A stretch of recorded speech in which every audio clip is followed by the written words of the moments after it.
Well, it looks like we're live. Good evening. Good evening. I hope people are here for the start of the stream. If not, they'll hopefully join us in a bit. The numbers haven't appeared yet to show how many people we have here.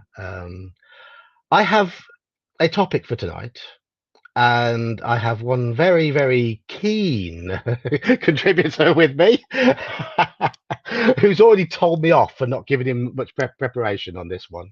But and we do have some spare seats here if anyone would like to join in the discussion. So we're going to talk about role-playing game economies and trade and that sort of thing, and sort of its role in world building and all that all that sort of goodness. Good evening, Straw Piglet. Good evening, Andy.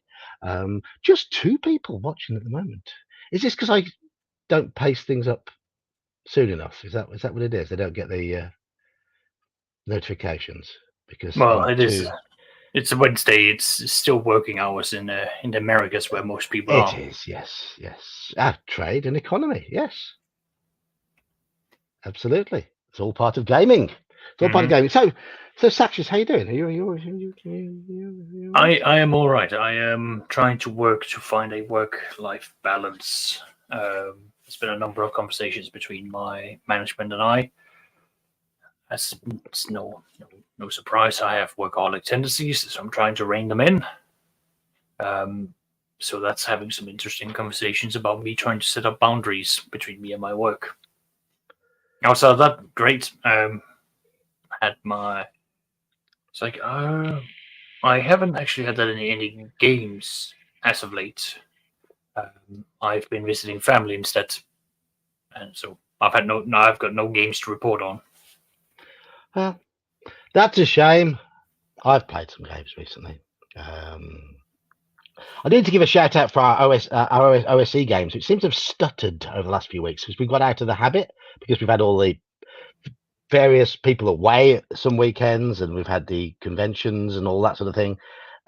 So if you want to play a bit of OSC, we are trying to get it all kick-started again because people just sort of got out of the routine because of life. Life. Hello, Mr. Baker. And it's easily done. It's easily done. If you're used to turning up for a game at 2 o'clock or whatever, then something gets in the way, then it's easy for something else to get in the way and something else to get in the way. It happens. It happens. So we're going to make a concerted effort to get those going again. Unfortunately, I at the moment can't attend every other week now on a Saturday because of staffing issues at my shop. But I'm not going to go into the details. But I now currently have to work in our busier shop on a Saturday, which means I can't sneak away to get involved in the game, which is what I sometimes do in our quieter shop. But hey, that's life. That's the way it is, and that's all part of having a job.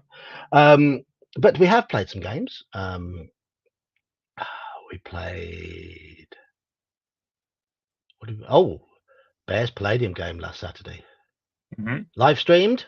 Good feedback as always. I made a concerted effort to pull De Vere back a little bit.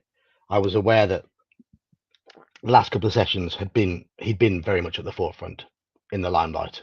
So I was like, I want to just sort of drag him back into the shadows a little bit and let other people get their time forward. So I'm sorry if people were looking forward to seeing the arrogant paladin show, but you weren't going to get it last week. I was just going to.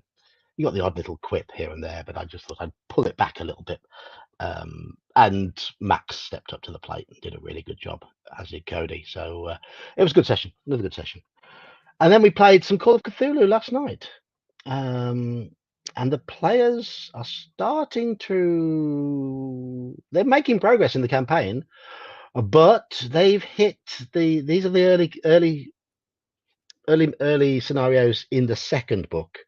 And the second book is the one where it really starts to ramp up in terms of the peril, the sanity loss, that sort of stuff. And it's starting to make, well, let's just say Andy was really, really happy to recover a few sanity points because it took him back to 6. That's Andy's character's in a lot of trouble. A lot of trouble. And everybody, I mean, Mike's just joined us in that campaign, and his character's already lost a chunk of his sanity. So it gets more difficult in the second book. It gets more punishing, but it's been a really good little scenario. This one in Trieste, I like it a lot. That's good.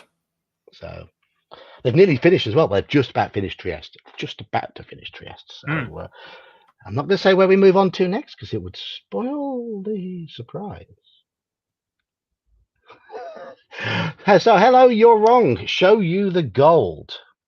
Not got a lot in my pocket, but there you go. That's all. That's the only gold I'm carrying at the moment. 10 finest English pounds with our dear Queen still on the note. What you got in there, Satches? All the coinage. Your coinage.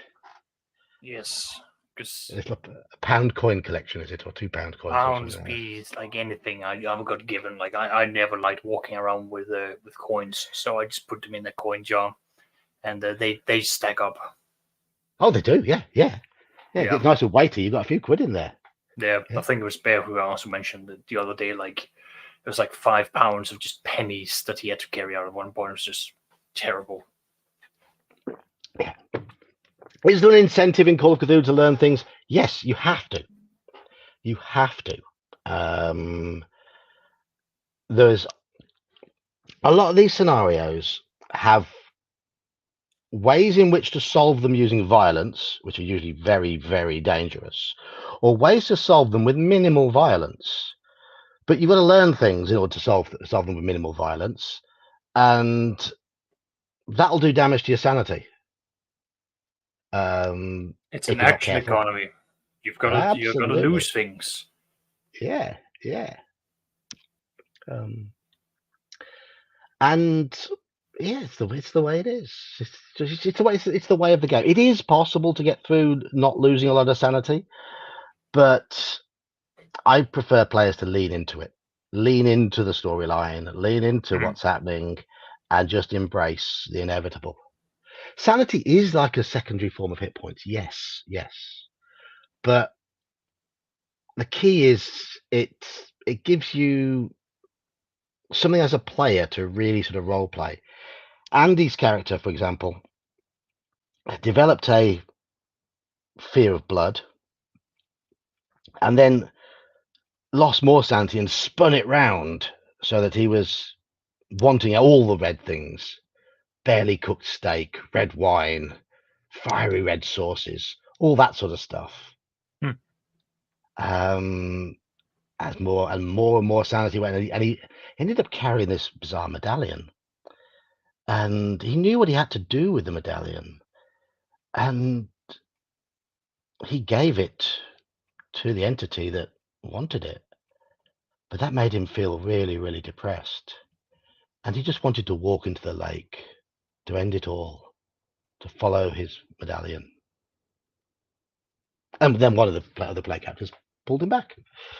But that's how it goes. It's possible for him to recover something. It's going to be difficult, but I don't think that's going to be the way Andy plays. I think Andy has ideas that he wants for his character, and yeah, he knows what's going on. He knows what's going on. It's like dating a hot goth chick straw. The more you learn about her, the more she drives you insane. That's just called marriage. It's just called marriage. Can't live with them. Can't live without them. That's the way it is. Right. So, resources. Saxius, this. I know what the answer to this question is going to be, but for everybody, yes. For everybody in chat, do you consider resource management, like currency and trade, all that sort of thing, to be an important part of role-playing games? Oh boy, yes. I do consider resource management and the intricacies of trade and world economies to have a big impact on the games which we play. How did you know? How did I know? How did I know? Well, I will say I like it in certain types of games, but I do embrace the way Call of Cthulhu does it, which is very, very different. Yeah, but Call of Cthulhu goes down the route of here's your credit score, which is both your social standing, your daily dose. Yeah, the daily dose of money you've got access to, the liquidity that you have available for a month, and your equity, everything you own. That's what you've got. Your value. And unless you're playing quite a sandboxy campaign with a home base and all that sort of thing, then it actually turns out to be quite irrelevant, unless it comes to the point where having social status matters. Yeah, I mean, there's been a number of what's it called, scenarios that I've run with Call of Cthulhu where having high credit score has actually been quite important. And equally so, if you go into a rather impoverished area with a high credit score, you're more likely to stand out because you're not going to dress the same way, you're not going to talk the same way. So like there are ways in which a keeper can use a credit score both for good and bad for the players, and equally so I've had scenarios where the players had to attend an auction, and there were a number of different things that was being presented there, but the players didn't know exactly what they had to go for, so they had to come prepared and loaded to then bid on the things that they needed to get. And see, I like that. Yeah, that's good. Yeah, that's a good way of having in Call of Cthulhu. I mean, obviously, I'm running Horror on the Orient Express, and the way that has basically done it is they received £1,000 from a benefactor at the start. Jesus. Okay. 1930, £1,000. Yeah. Yeah, and so that basically means pretty much throughout the campaign we can pretty much hand wave it. But that's not the focus of Horror on the Orient Express, because there aren't a lot of big expenditures apart from the train ticket, which the £1,000 more than covers. That's 81 grand. That's £81,000. That's in your hand right there. That's insane. Yes, but it's a wealthy benefactor who needs something finding and destroying, and he can't dare go and do it because people are after him. So he's willing to give them that money to start with. And there have been a couple of occasions where credit rating has mattered, but not to any real great degree. So that's an example of a campaign where money and economy really, they're quite meaningless. They are quite meaningless. But I don't mind that in Call of Cthulhu. It depends on the style of scenario, the style of campaign you're running. But generally, I don't mind that because Call of Cthulhu has other things it focuses on. However, when it comes to a fantasy game such as D&D, OSE, or MERP, I absolutely love it. Well, I'm the sort of player who will count out every copper piece. Yes. And who will think about how it's all spent and think about if we're moving from one place to another, how I transport it, how I keep it safe. All that sort of thing. And I like it, and I love it when players lean into that side of it and want to pay attention to the economy. Oh, definitely. I mean, one thing that I am slowly, I'm getting back into it, but it's not going to apply to my current games. I am moving away from a lot of creatures having coins on them, and I am changing it around to more jewelry, like armbands, rings, necklaces, rings, things that hold low weight but high value, because then that allows you for, especially when you're dealing with, let's take a creature like a hobgoblin. They are militaristic. They might not have a base of operation if they're nomadic. They're going to need to have, things that they can carry with them that's not going to slow them down. So you can turn that into a different form of treasure. And again, take a character like the Ranger. At least in second edition, I can't remember with first edition, but this second edition, they have a specific rule that they're not allowed to have more treasure on them than they can carry, and therefore converting it around to easily transported valuables is something that's very important. So there are a lot of these things that's going to be going into it. You can open up some very interesting doors, like my Saturday group has done, where after saving the town after a major battle, Hobgoblin and Goblin uprising, they were given a 1 year of tax exemption, and the players just went nuts. Like that was the most important thing, the important treasure that they could have been given, and they have now gone out of their way to go adventuring against monsters that has got a layer with a lot of treasure, so they can bring it back, because they were also gifted a mansion and land. So they ended up spending like 2 great adventures worth of combined loot to restore this, and now they reinvested all of this in, and that opens up a lot of doors for me, both from a role-playing perspective, but also from a story perspective. Yes. So that's why, to me, economy has a great deal of interest. But we can probably even step further back, and let's just start with the basic.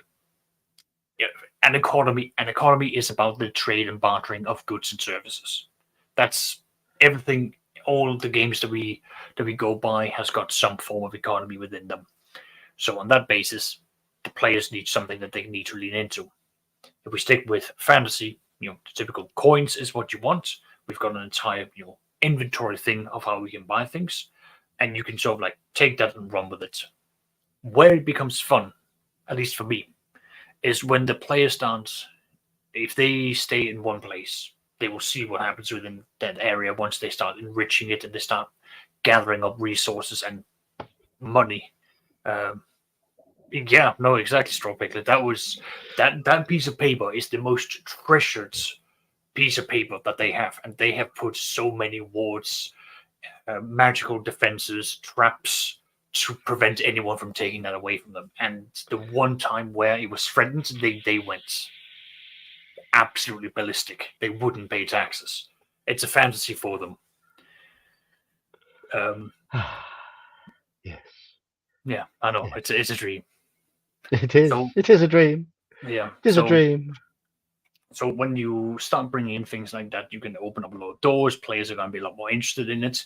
Again, Gygax had a lot of fun ideas where it's like, oh, you come back into town. There's now a tax for you getting back into town. There's a tax upon you, doing things, blah blah blah blah blah. But that's the Gygaxian way of the players are too rich, just tax them. It's like, no, let them do things.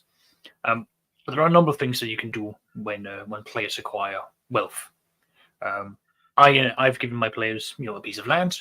They invested into the land. They've built it up. They now have it's like a 5-6 housed, multi-housed area that they've then built a wall around. They rescued a petrified dwarf who has got a specialty in, well, basically he worked security at another keep. So he's now come in because he can't return. He's been gone for 50 years, and the side story was that his village was destroyed in those 50 years, so he doesn't know what to do with himself. So he now works security for the players, and he's basically been tightening up their own militia. They've given him money so that he can train them up, and they're now decently equipped. They've hired a steward who now oversees the day-to-day operations, and I've gone through all of that to take that off my players' plate. But more importantly, the wizard has been able to then go out and spend, I think I made him spend like 5,000 gold pieces for a luxurious testing facility that he now has got for himself. Again, 5,000 gold pieces. That's a lot of gold. That's gone. Yeah. That's gone. He's got a laboratory that will make people weep, and he's loving that. And it's paying back because he's got access to level 4 spell research if he wanted to, combined with all of the libraries and books that he's gotten. And yeah, it's I quite enjoyed because it makes a lot. And while they were building up this magic, because I'm skipping over a lot of these things, but when they were building into it, they had to go and they had to secure contracts. you want to get stone, or you need to find a quarry. So the players had to go up north to the dwarven strongholds, find the quarry masters, make a deal, and then they had to go, right, we've now got it, but we need someone to ship it. Well, overland's dangerous and heavy, so we're going to take the rivers, so we're going to set up ferries, but we don't want to hire just any ferries. And one of the players said, well, I'm going to buy ferries from where we're from. I'm going to set up my own, ferry service, and we'll have that, and we'll cut through the middleman.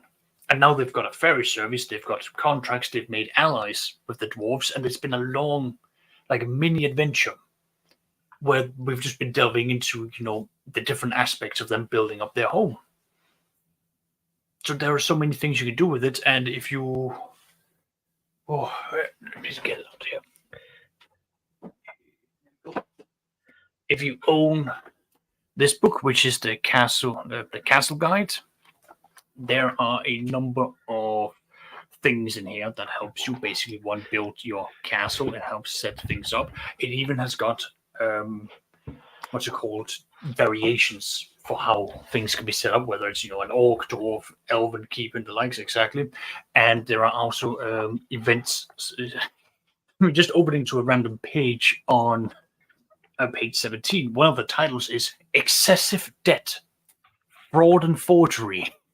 I open to a random page and I've got siege attack values. Yeah, exactly. Like, there are so many things in this book. For example, hello there, Bear. Welcome. And I couldn't possibly miss this. It's the Sax Hour. Yes, I'm sorry. It is. Yeah, so there are a number of different things you can just do when it comes to this, and that's just looking at when you're again playing D&D, you reach level 8, 9, 10, and you're going to have your keep. There's a ton of things, and at that point you should be rolling in money. You should have money you don't even know what to do with, and if you don't, now you've got the leveling where you can just go out and just deal with it. Go attack orc layers, go raid those goblin burrows, and come back with all those fat stacks of gold-filled chests, and then just pour them into this bottomless void that's going to be your home. You don't have to worry about mortgages, but you have to worry about making sure that you get the entire logistical setup being done, so you can build your keep for your warrior, for your wizards, for your cleric, all of these things, which is it is rewarding. I'm not gonna lie, my Saturday group has really enjoyed the fact that the wizards, they might not have a tower, but the thief has got he's got his thief's den that he's been spreading out, and he's been carefully putting time into all of these NPCs. The other wizard, the pure wizard, has got his mansion where he's got, it's not a tower, but this is where he does he's got his laboratory, he's got his research station, he's got his experimentations area, and he's got serfs that basically looks after the land. And the warrior's got his own mercenary companies because he rolled that 150 people just decided that this dwarf, of all the people in the land, this dwarf knows what he's doing. We must come and we must follow him. So it's been a lot of fun for me to work through the economics and working through the trade setup for that, because that's sort of where I thrive. And for the players, it's been very rewarding because they feel and they see their characters differently. They are no longer, the level 5 warrior who is just, a mercenary that's able to take on, a band of ogres. They are now named characters. They stand out. They have a status in society. They are not wandering hobos. They're not murdering everything in the countryside. They are now elevated beyond from where they began. And these characters, they start out being graduates from the Society of Magic, random warriors who have basically gone, I'm not good enough to fight with this weapon, I might as well make a living out of it. And a 17-year-old kid who basically went, I can sing, I'm a bard, I want stories in my life. They've gone out. They've spent 3 years, real life years of their life to just complete 1 year in this fantasy game, going from 0 to straight up hero. And the economy has just allowed me to build them up so they can look at from their ivory tower down upon where they started. and they can lord it over their minions. Exactly. Speaking of lording it over minions, we have been joined by Bear, the Gen X GM. How are you doing, Bear? You all right? How lording it over millions? How do we get me lording it over anyone, man? You are the lord of your domain, are you not? Careful, that's really close to master of your domain, which is a Seinfeld joke, and we're just not going to go down that road, sir. Oh, I haven't watched much Seinfeld. I'm sorry. Well, I'm sorry. Be happy you didn't, because you just ironically referred to something that I won't bother explaining. Anyway, hey, Squirrel, what's up? I'm good. I'm life's good. Like I said, I just came because I had to see this. You're talking about economy and trade. This is like Saxius's bread and butter. I wanted to watch him just come to life and explode with joy and happiness as he talks about spreadsheets and tariffs and trade agreements. I mean, you could just leave me alone. I can just go off about like all the different games I've been in, that I've played in, that I've run, where just economy has just made me go, yes. I've almost driven a DM up the wall with my need for like the understanding the economies. That is the plan, because I've had a rough day at work. So let's get Saxius with verbal diarrhea tonight. Sure, why not? You know what? I'm just going to go in for that story. If anyone here is familiar with Stars Without Number, it's a relatively simple system where you play in a sci-fi world. You start out making your characters wonderful 3d6 down the line. Enjoy the pain. You're here to die. Why? You've got a debt. You start the entire game out by saying, right, we have taken let's say an 8 million or 10 million credit loan out from some faction. You pick any faction that the storyteller or game master makes for you. And you set up a 20 to 30 year plan, much like a mortgage. I mean, it's terrifying. And your characters are what? If you're dumb and you're 20 years old, congratulations, you're going to be 50 when you finish off that mortgage. You're going to hate your life. They created a PC tax preparer class. Quick answer to Straw Piglets. I have made a tax church. I have had paladins of the god of trade, money, merchants, and honesty show up to a battle because the enemy was minting their own coin without permission from the church, and they have waged holy war against those monsters. That's what I do. Anyway, in this Stars Without Number, we decided that we're going to go down the route of we're going to have a big ship. It's going to have a lovely amount of tonnage, about 100 tons, which I immediately sat down and went, well, I work in logistics. Let's figure out like how much ton to the dollar. I did that. I presented it to the DM and went, all right, put in how much ton do we have in here. That's how money we're going to charge them. And he immediately went, no. I'm like, what do you mean, no? The people tell you how much they will pay you. I went, that's not how it works. I will tell you right now, that's not how it works. I will go even further for you. I will make it simple for you, the DM, and I'll tell you how it works. And I will show you the mathematics for how we do it in the real world, so that you could just mimic it and, change it up and down depending on who we're dealing with. And I said, no, because the entire point of this game is that I control the stories by giving you a set amount of money that is offered to you. And I went, that's not how trade works. And if anyone here is familiar with Stars Without Number, you have just been after what's called for the Great Scream.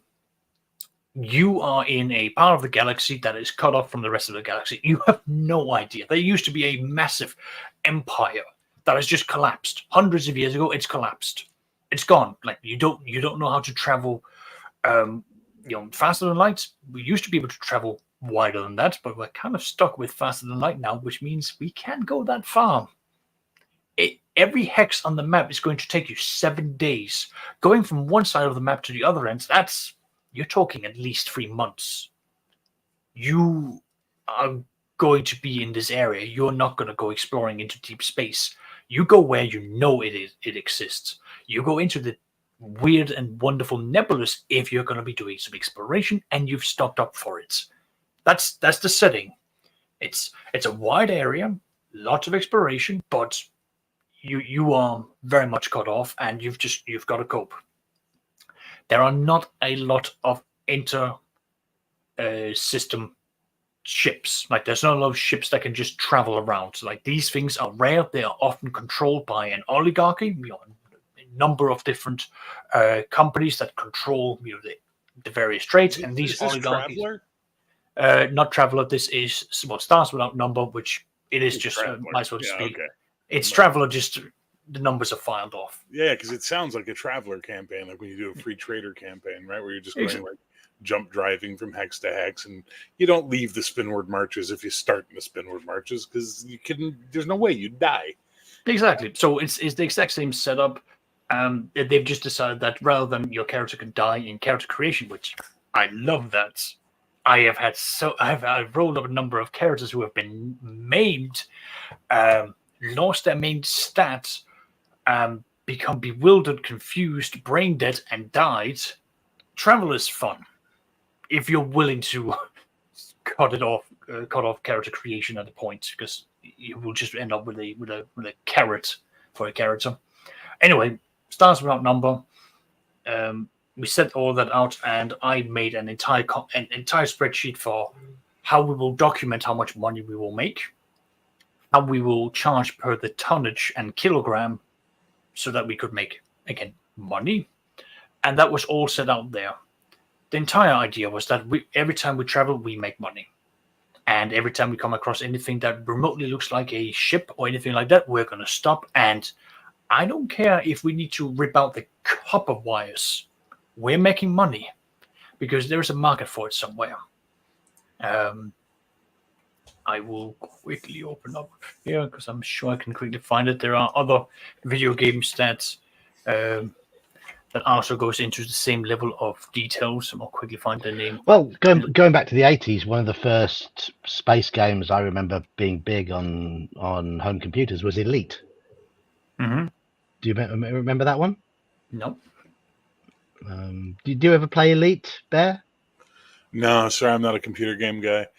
But I'm just surprised to see you survive that entire conversation about a sci-fi game. Well done. You're growing. You're growing. But basically, the idea of Elite was you would fly and fight your way from planet to planet, trading materials to upgrade your ships. There was a game I used to play on the World War IV BBSs, which was a trading game where you had a ship and you went from system to system to system, and you'd pick up various cargoes, and then you'd try and go to other systems to sell those cargoes. You'd always be looking for a system where the cargo you had was worth more. It was really weird. I can't remember what the name of the game was. Trade Wars, maybe? I mean, there's a number of those games. I mean, the one that I was thinking of that I want to share was called Star Sector, which is exactly that. You fly around, you do trading. There's pirates, various different corporations and other people that you're basically going to trading with, and there are events like an area might have a blockade. Well, suddenly food has a high value in that planet if you can smuggle it in. Yeah, and that's again. This is the part where it. Yes, Doof, I have mentioned Adventure Conqueror King at least before the stream started. It's one of those where if you want to rule a country like with fundamental rules of like taxes, domain, I love the fact that it's got like cross monster species breeding. Oh yes, that is good ruling. He bollocked me before the stream for not giving me enough warning so he could get all these spreadsheets and presentations out. There are so many books that I have that are able to go into great details of this. I mean, just look at like second edition and the amount of things I can pull from there, anywhere from the fact that you're going to have like augury, you need something that's worth at least 1,000 gold pieces, or a dragon bones or anything of that form. Like, that is great stuff. What are you going to do? You're going to go out and get 1,000 gold pieces and make them into things you can then cast augury with, or you're going to go out and go on a very dangerous adventure to kill a chimera to get the dragon heads. I mean, there are a number of things that I can pull from. And again, looking at the castle guide, I've got don't have my glasses on right now, but there are a number of things. Birthright, I've got skills and powers, got things in there, several things from the Dungeon Master's Guide. Just looking at the fighters guide, there are so many things you can pull from, which is fantastic for the economy. Hell, if you want to be really creative, sorry, what mic do you have? I have a Nivea NW-700. Do you want me to send a link for it? Please, it's a damn good mic. I'm watching your head go all over the place, and you're getting great audio. It's got a great range. Sorry, I'm also enjoying watching you just splurg out about this. So, all right, but fair enough. Okay, so hang on. Here's a question for you then. Sure. Economy and trade, magic users. Okay. Yeah. If you read spell components, some of them are pretty intense. Yeah. I have never had the pleasure of playing in a D&D game where the referee, the DM, impose spell component rules, right? Yep. Because some of the spells you see people casting in these games, it's like, you don't have those components. So in 5th edition, they brought in that nonsense component pouch, which sounds like the most valuable thing in the world to steal because there's tons of amazing stuff in it, clearly. But do you enforce in your games spell components? I would love to. So my current Saturday one, when I set it up at the very beginning, I asked the players, do you want to? Because I would like to, but the original guy I set the entire game up for said he wanted to keep it basic, so I didn't do it.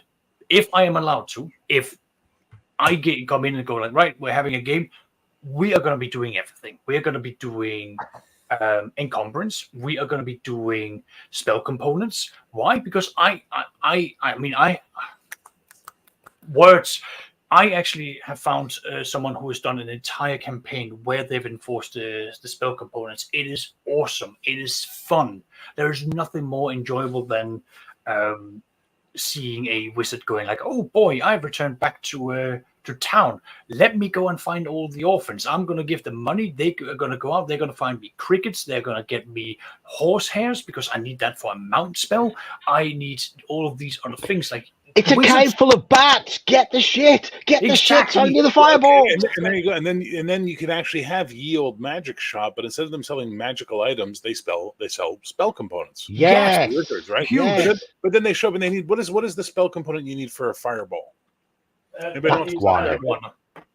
Whatever it is, and sulfur. So you show up and you go, "Hi, I need some of this, some that. I need some sulfur." Oh, sorry, out of sulfur this week. Maybe next week.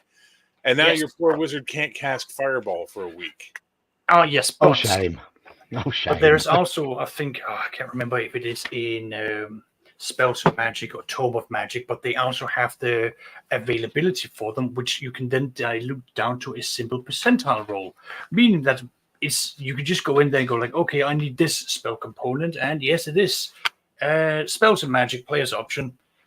Page 73, you have got all the items, and you've got the scarcity. The scarcity is then where you've got anywhere from the common, rare, uncommon, and so forth. That is then translated into a percentile roll, and right there, you then have everything that you need to know. Oh, we're out of stock, and these things are fantastic. It's the dice that are telling the story, and it makes perfect sense. Why are we suddenly out of?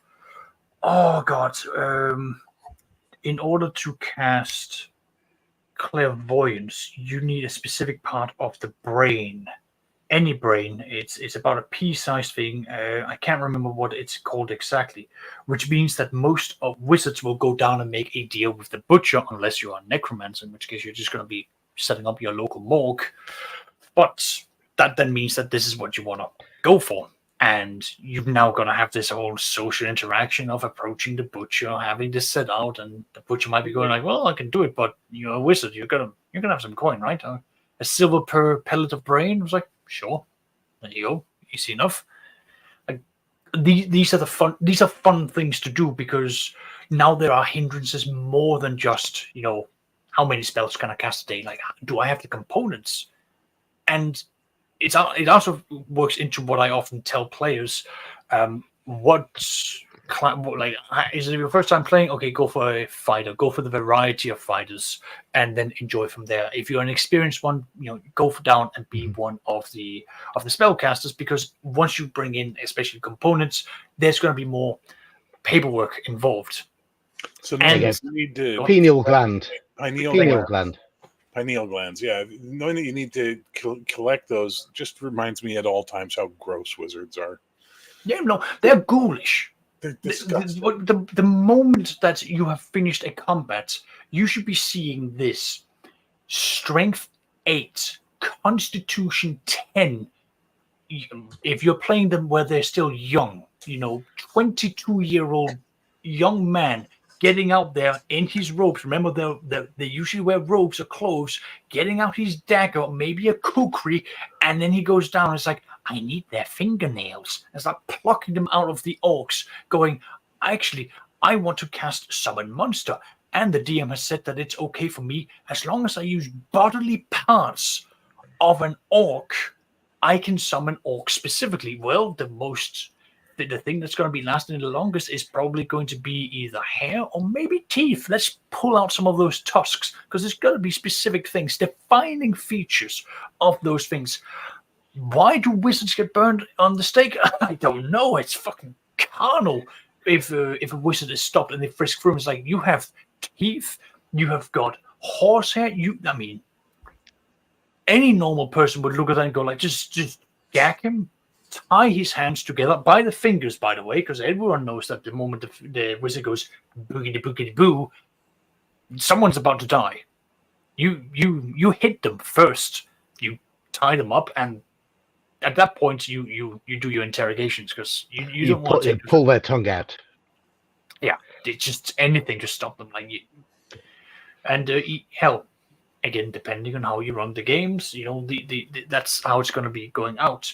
And take 5th edition, for example. Revivify, or Revivify, however you pronounce it.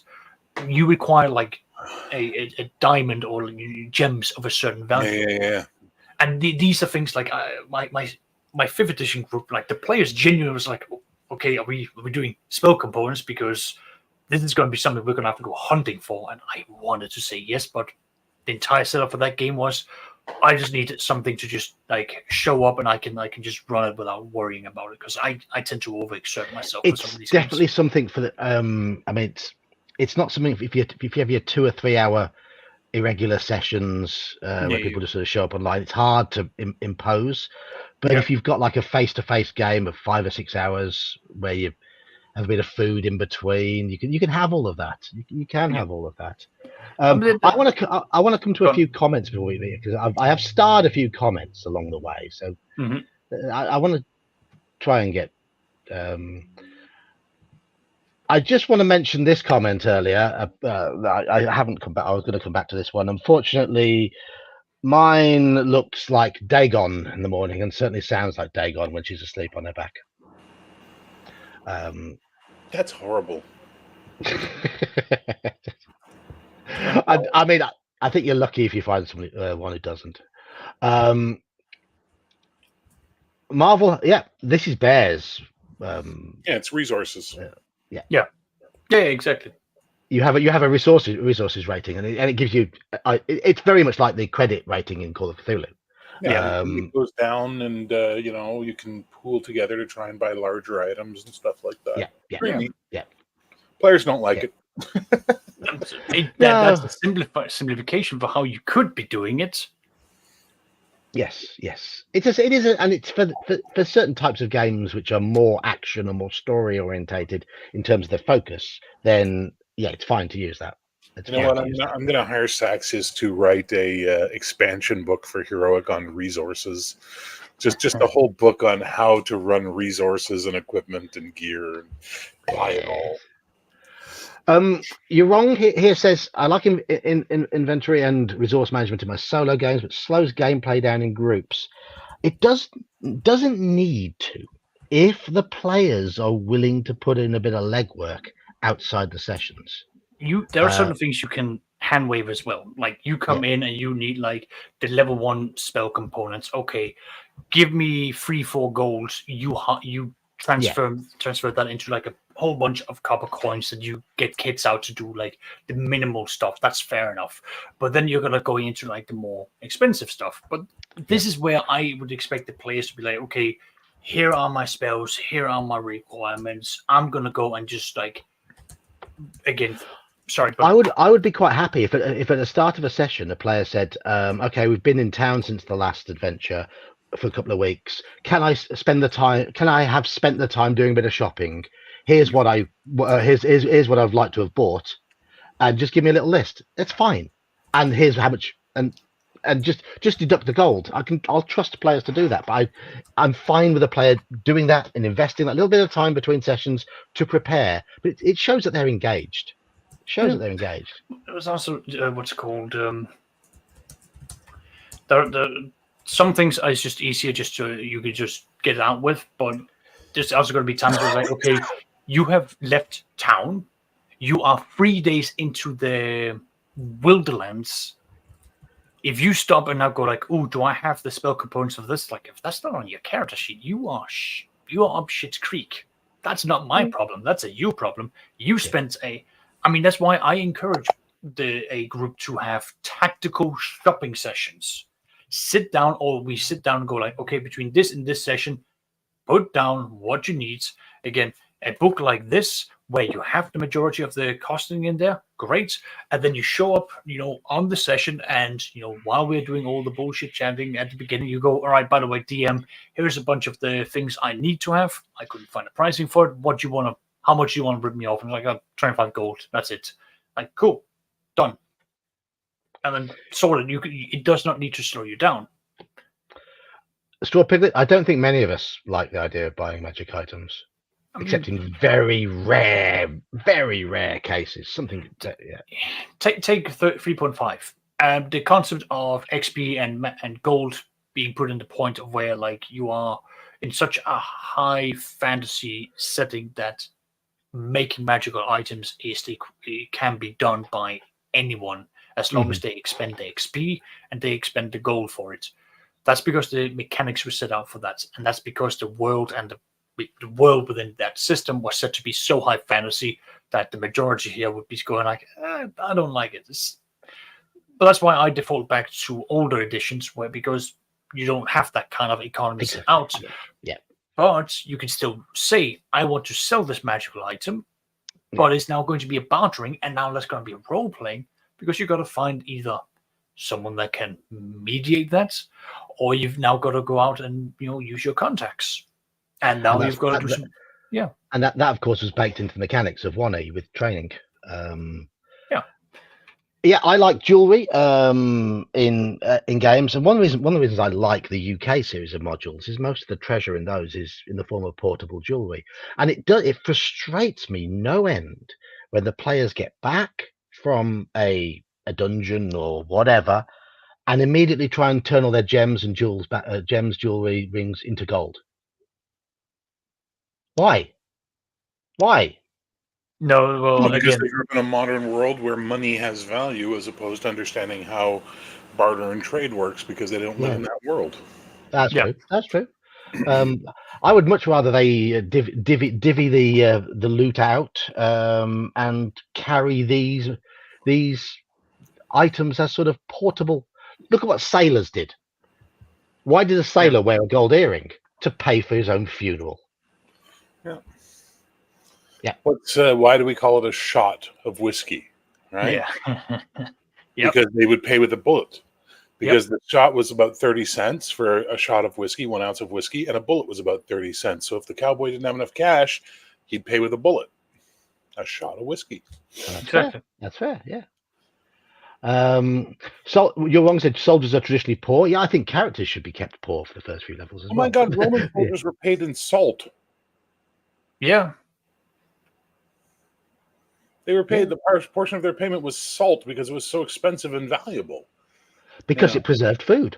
Yes. And Mr. Baker, I fully agree, and I think, I like the game world to feel lived in, so economies are very important. Correct. Well, it's in my world in the West, in my setting. I use a brass currency. Why?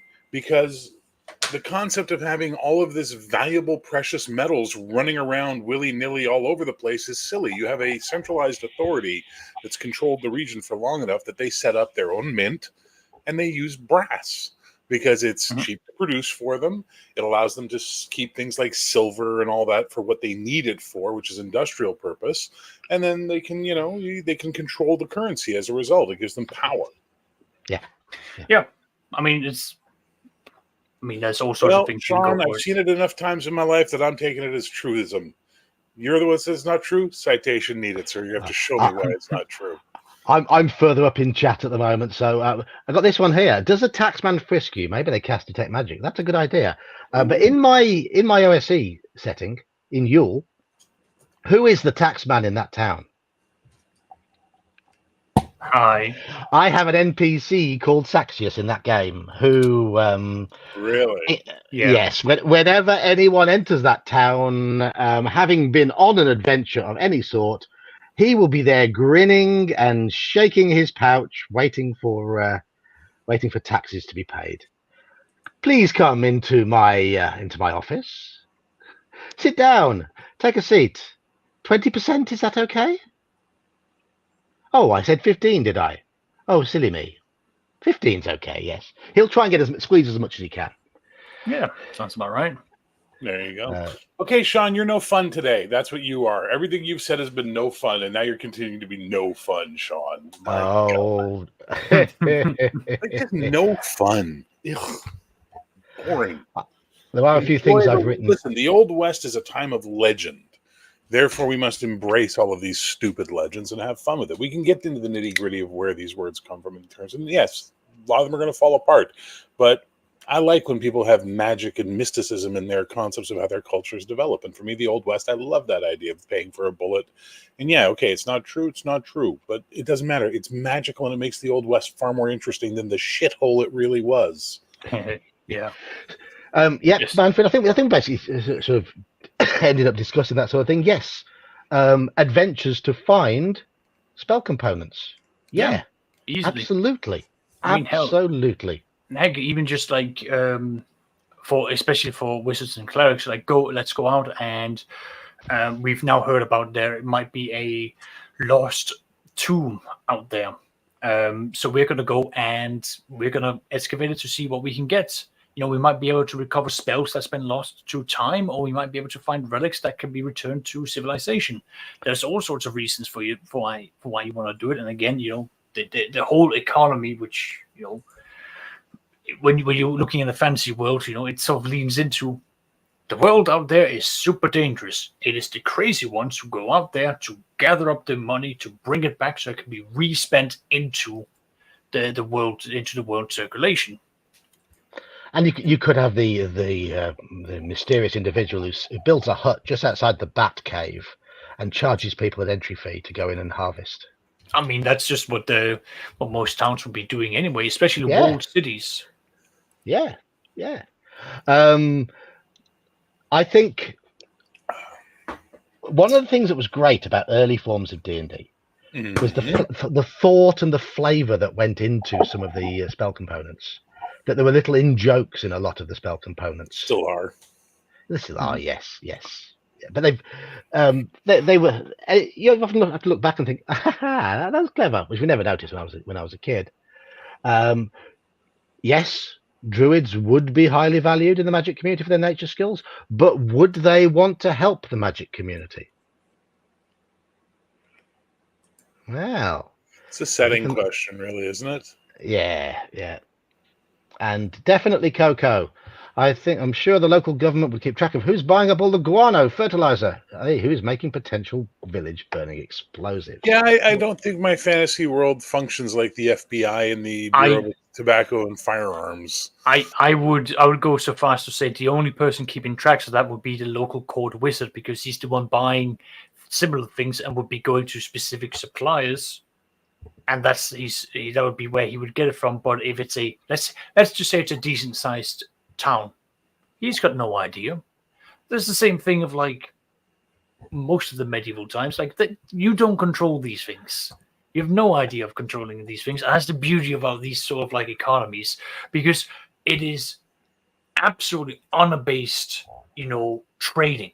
We don't have regulations. The concept of monopolies hasn't really been stamped out, and you'll be needing a lot of the. Yes, you're wrong. Yes. I haven't put the link yet in this one, but it's in most of the other streams I've done. But you're more than welcome to come along.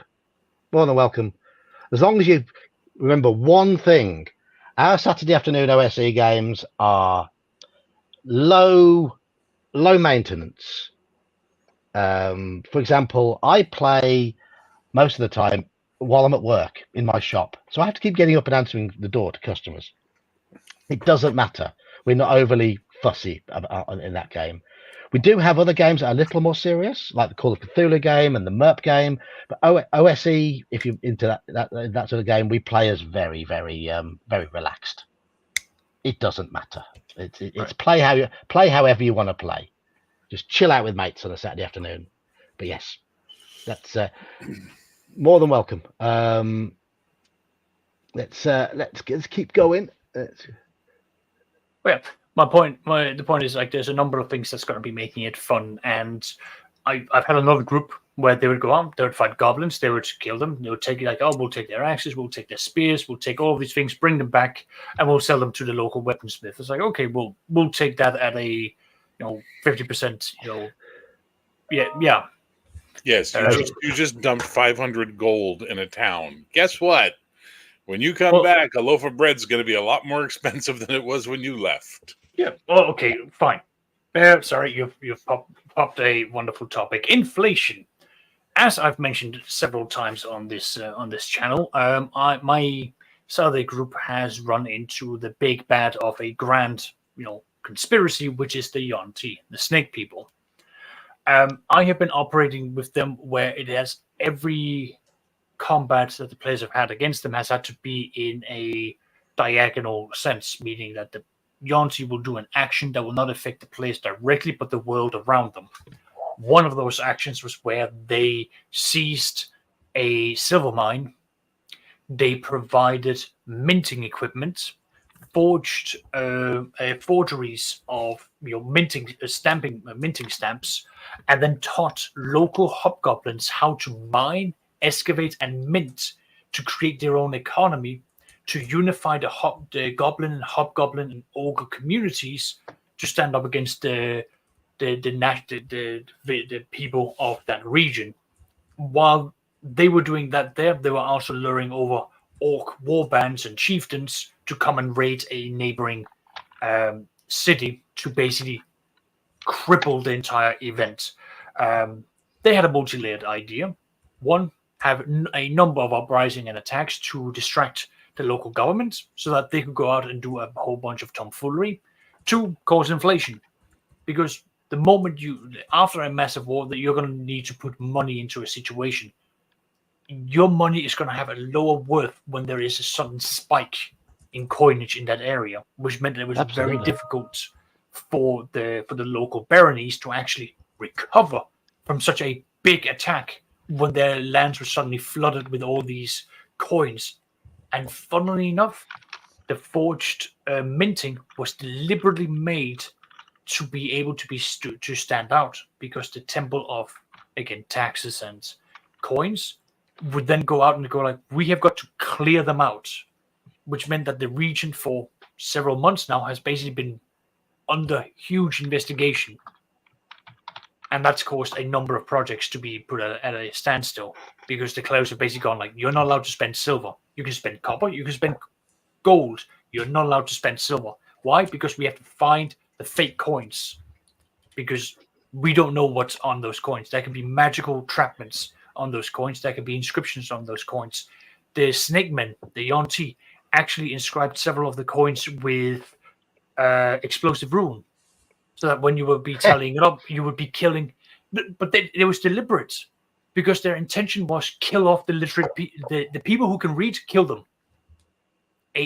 When the society suddenly collapses with merchants unable to trade, people who are accounting, again, mathematics. And that is a genius move for a genius species. Exactly, but like, that is the level of details that this monster group was doing.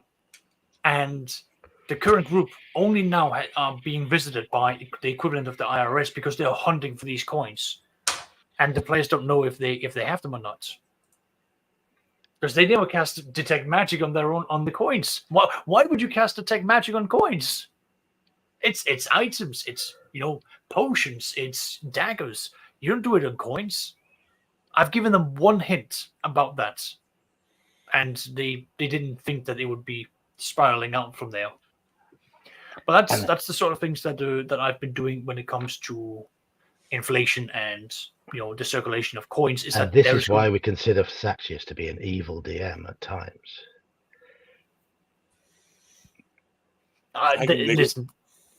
Listen. One of my players give me wonderful ideas, and he is, I'd say, at least 2.5 times worse than me. He's the one who took. Go on.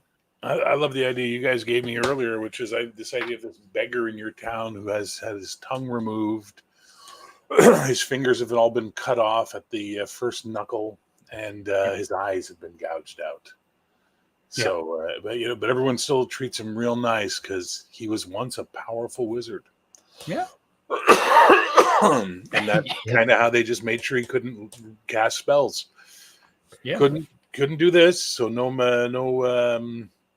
Is it somatic? No. Somatic. Yeah. Right. Yeah. No verbal and no eyes. Guess what? He can't do. Relearn his spells now. Oops. No line of sight either. Nothing. He can't do nothing. No spell casting for him anymore. Oh well. But of course, the party who've just arrived in town don't know this, and they just see a poor beggar who needs help, and they seek out somebody who can magically regenerate these missing body parts. And now they have an insane, vengeful old mage on their hands. Yeah, sure, but not in my campaign. Regenerating body parts don't happen in my world. No, but in some worlds that actually would. I'm sorry, but which players will go out of their way to find regenerative spells for a random beggar? When they see wizards stopping by and putting money in his cup and putting food in front of him, they'll be like, "Why are wizards doing this? Yeah. Why are these important rich men constantly going over and taking care of this bum? Oh, maybe we should look into it and find out, right?" And then they find out who he was, and then they'll go get regenerative stuff to get this powerful archmage on their side. Especially if they've got an axe to grind with the Lord, who was the guy who did it to him. And then they find out he was mentally unstable, and that's why he got all this happened as he blows things up and turns the princess into a toad. I wouldn't even go that far. All you need is fly and dig. The moment you can cast dig, you can dig up like a 5-cube area, just right underneath the foundations of the houses, and watch those things fall down like dominoes. Do that to the castle. Watch as those walls crumble beneath the feet. Watch as those soldiers just get buried beneath the entire thing. Transmute rock to mud will do a similar job as well. But wait, John, wait. What if you do, stone to flesh, and you realize let the flies eat the wall? Exactly. You don't need to go that far. It's just like your castle is meat. It's like let's not be normal about this. Let's be grim. Let's be evil about these things.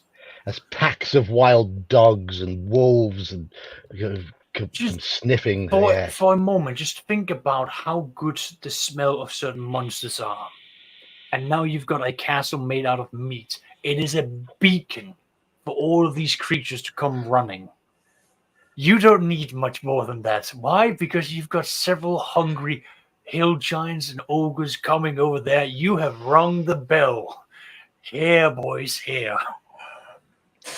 Also, though, you put the local Butchers Guild out of business, so they bounty hunters. They're coming to get you. Yeah. Yes. Oh yeah. Anyways, yes. So but that's the thing, right? That's where your economy and trade can come into it. Players disrupting guild activities would, oh boy, Yeah. And think about we're the plunderers of the Dungeon of Doom, and we've done this and that. The other thing, why are you coming to kill us? Are you from that necromancer we stopped? Are you from actually, I'm here on behalf of the Cooper's Guild. You did an entangle spell and put permanency on it, and people have been acting out for free wood. That's not good. It's just like, what? You're not the necromancers people? You're just some average rando? Fuck. That's cool. My survey group, I have the gnomes run. They're called the Hi-Hats, but they basically run the gem guild, because gems being of high value for pearls. Yeah, that's That's a very important thing for wizards. Diamond dust, all of these things is what they control. High value items for wizards, because control the supply and the logistics of spell components. You control a lot of the wizards. That's how they run the it. Power in the land, yes. Yeah, they operate with that, and a lot of the gnomes are gnome illusionists or illusionist thieves. They don't need to kill you; they just need to give you a heart attack.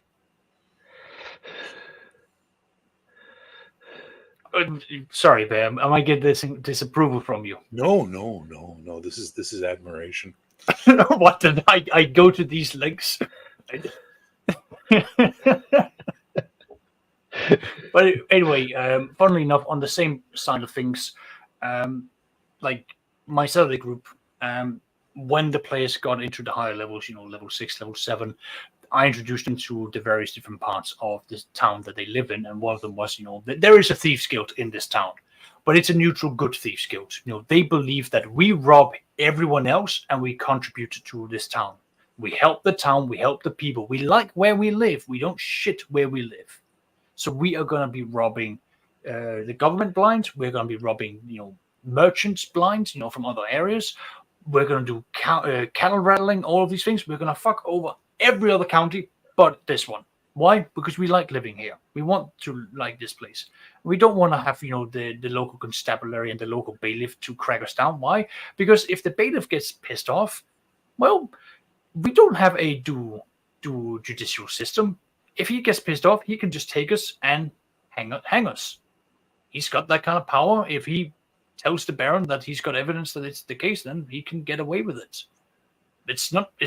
I'm not built my world on the idea with what's it called, with the judicial system we've seen in Christian Europe. It's very much of a case of it's a feudal system. The ones above you knows better, and if he says this is where we've got the problems. The guy who makes the decision, if the guy above him gives the okay, he can do it. If it turns out to be wrong, well, he made a bad call, and then it's on his neck. So it's at least that's how I've run it that way. So the thieves don't want to piss off the local Baron, because you can't just crack down and then they'll get bad for everyone. And I mean, interesting rules and regulations. And what about interesting taxes? What's the most bizarre tax you've ever levied in one of your games, Saxius? And Bear, if you've ever levied bizarre taxes. No. I don't get an erection for spreadsheets. I'm good. I have taxed the players for going into different parts of the same city. If you are not a known aristocrat or merchant of a city, you're not allowed to go into those areas without paying a certain levy. I have charged I've charged players for coming into towns with wagons, and the charge has been, you have a wheeled wagon. We will charge you per wheel on the wagon.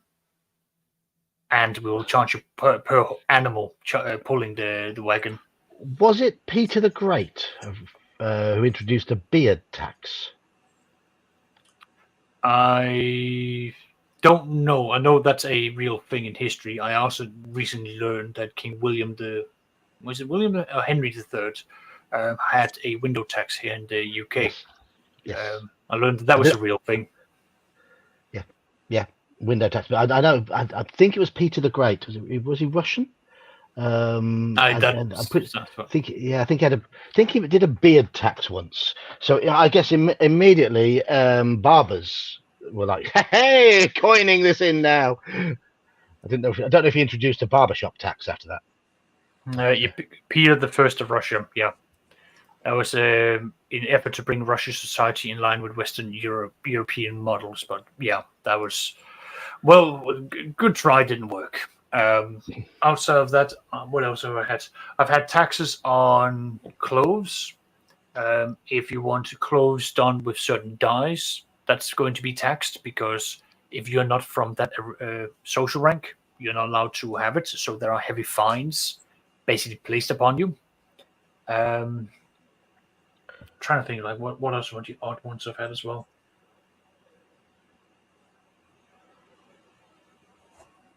I think it's just fair to say that medieval taxes are bizarre. Yeah, but it's like whatever you can think of. It's anywhere from like the number of sticks you bring into a town to basically make it up. Like literally anything you can think of. I'm sure I can find more, but like the ones I've really gone for has been there's been a general reason for it. I've used more tariffs or like not tariffs. That's the wrong word. I've made things illegal in places because the way that trade was done. Again, we're going to go back to medieval times and not so much medieval, like 16, 1700s. Trading was a way of warfare because you would trade things that your empire had to the enemy. So they had to give up things that they had, things that you had. So you would be draining them of resources that they held a monopoly over. Yes. The bureaucracy is expanding to meet the expanding needs of the bureaucracy. Yeah. Yeah, so that's what I've also done, where merchants aren't just merchants; they're also seen as agents of a foreign power. I like that concept, but I often try to sort of like levy it down to like it would be more like inter-kingdom merchants that would be viewed that way. Internal merchants traveling within the same kingdom, no one would.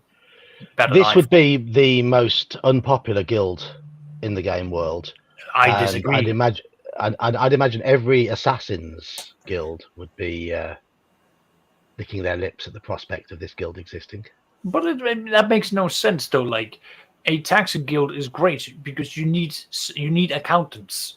You need someone to oversee that the guilds of masonry, the lumbers guilds, the mercantile guild, the dyes guilds, that they are getting their due, and especially the kings. And why would a baron not have a tax guild?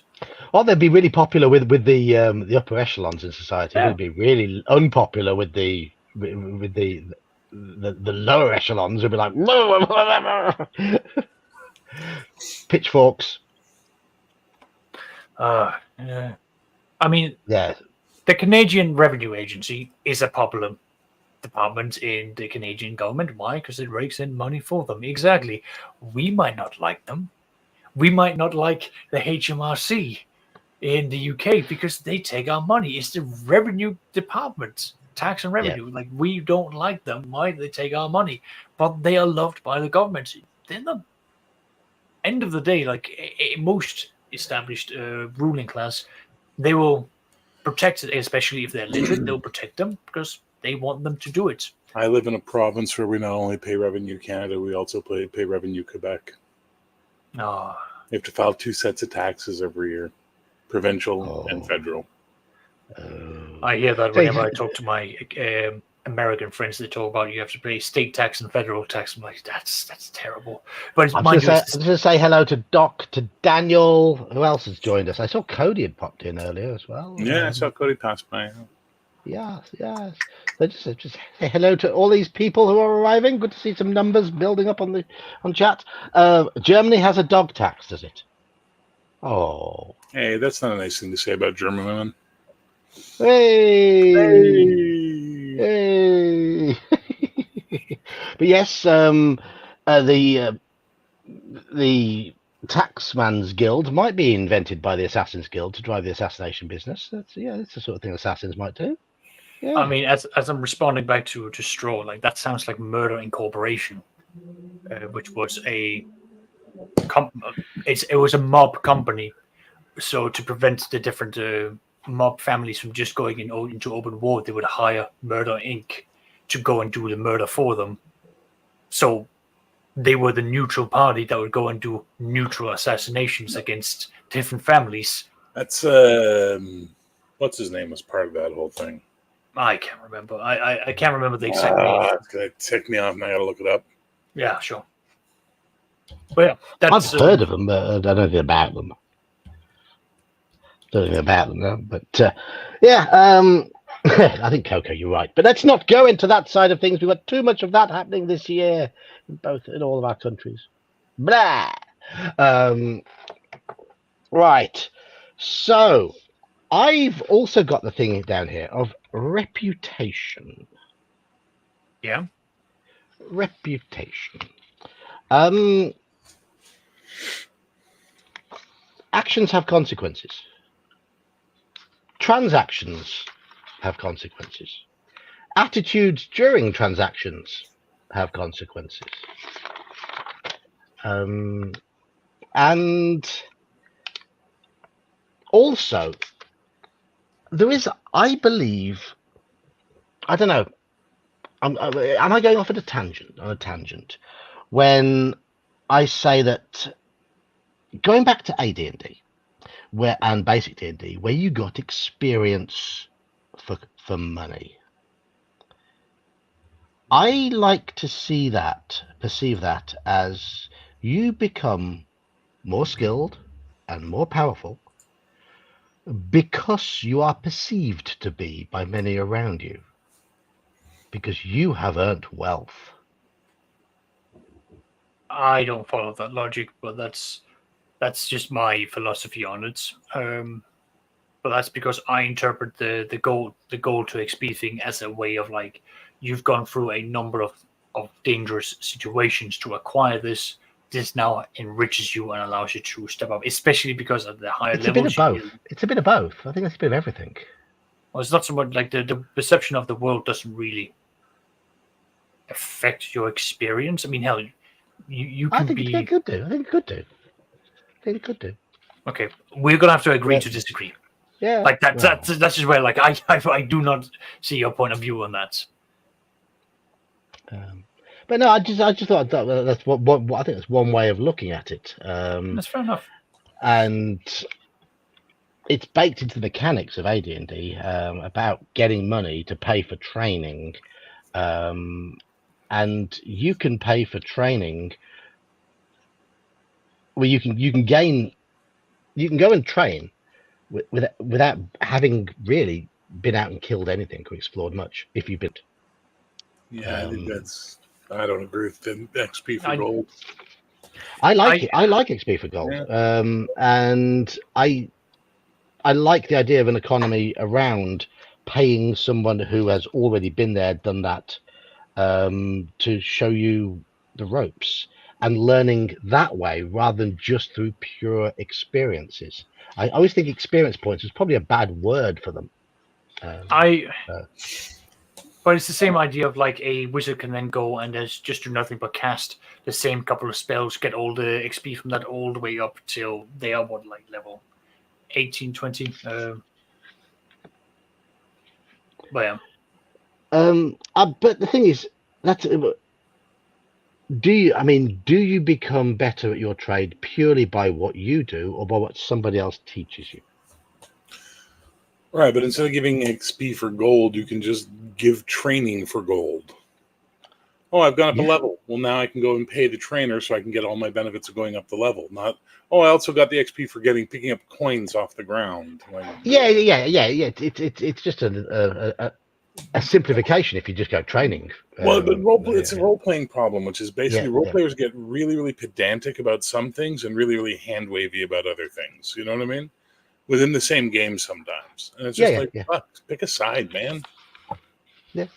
I just like to perceive it as you're not so much gaining new spells because you've slain 50 goblins and that's taught you something. You're gaining new spells because you've taken the goblins' loot and you've gone to that old mage on the hill who is kindly and experienced and knows, and you can now pay him to teach you something. And through your reputation now as well, he is willing to impart that knowledge on you. I mean, I understand the training aspect of, again, AD&D, which is, that's an easy thing for you to, again, control the amount of money that the players have and allow you to then, have a role-playing experience. It's also a very important thing, especially when you get up to like level 4, 5, and 6. You're going to have that, big break, especially for the warriors, because they're going to have to do a serious amount of training to sort of, get into their expertise for their weaponry. So it's quite, important at that stage. Because on that level, I do agree. But that's because we're now looking at the money and the economy for like the reinvestment into the character. Yeah. That's my understanding of what you're trying to say. It's rather that route. I mean, hell, Gentlemen, I must take my leave of you. I must go prepare my dinner, but I wanted to just come in and see Saxus be super happy for a bit. So I got to see Saxus be super happy for a bit. I hope I provided. Oh, he was delightful, delicious, delightful.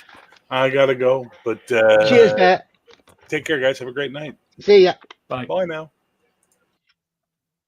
Right. Our friend Doof was posed a little question earlier about Adventurer Conqueror King.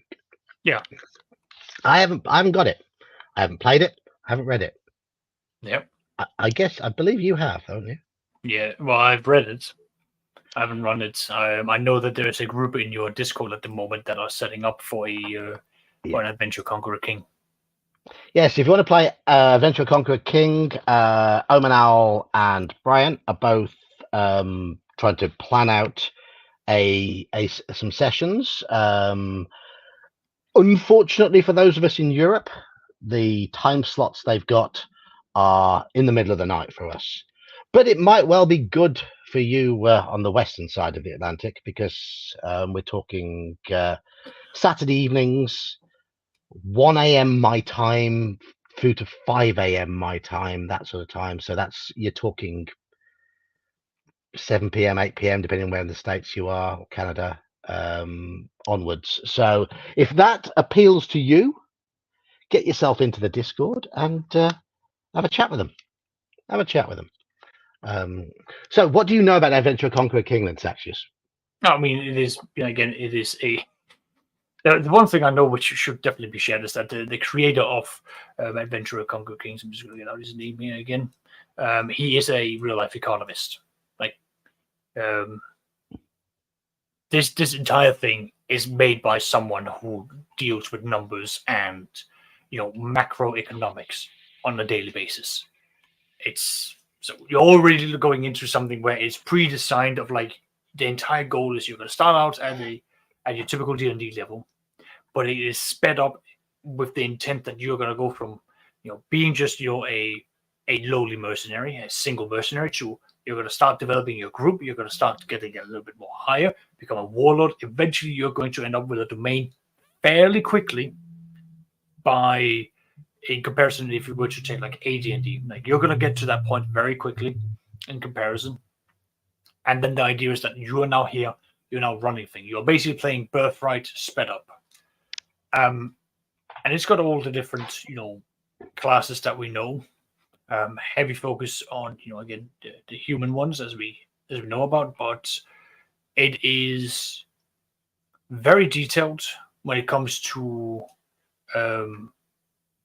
basically you going through and getting to your domain level and building up your not your campaign, but your band. Anywhere from how do you do with spell research? What's constructions like? What is the impact of having a small hamlet versus having a large city under your domain? It's very detailed, and it really takes a lot of the information that is so spread out. I'm aware the book is massive. The main rule book is massive. Let me just double check, because the main book is. I've got the PDF open right now. The main book on the PDF is 271 pages. I would not classify that as massive. What is big is that I then have 1, 2, 3. I've got like 3, 4 expansions just for this. Oh, there we are. And the 3, 4 expansions just like on this way, it just goes like into great detail. Like one expansion is just like, how do you wage war? Like on a proper, like not like one character versus one character. Like we're talking units, 30 versus 30. How does all this work out?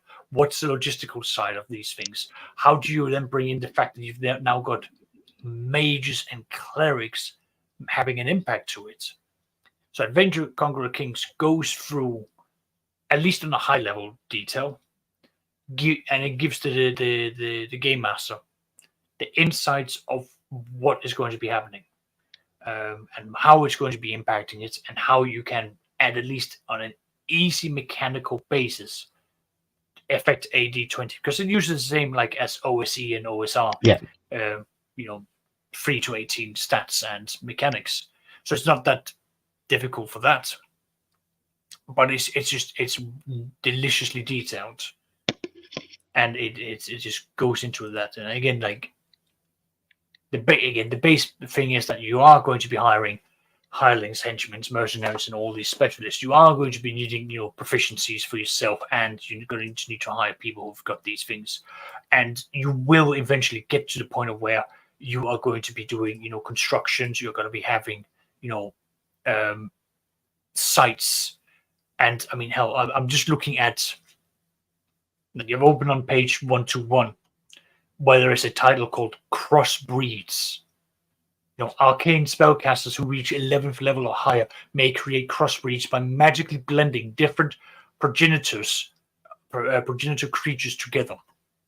What other game is going to allow you to now try and hybrid a troll and a phase spider? And if you get something that's already really hybridy, like a chimera, and then with a manticore, and you get a mantimera or a chimera core or whatever you want to call it, chimicore, it can go bonkers. It can get bonkers, I would imagine. Like again, taking something like but yeah, so like the Adventurer Conquer King goes into these details. It brings out these ideas, and it's awesome. It is awesome that you've got these things, and they've even got like I had it the other moment here. They briefly touched on like how do you deal with taxing your lands? How do you keep the peace? What is it like to be in a dwarven vault versus an elven site? How do you create a criminal guild? How do you manage the guild? What's it like to live in a chaotic domain? These sort of questions that you're going to be having to ask yourself.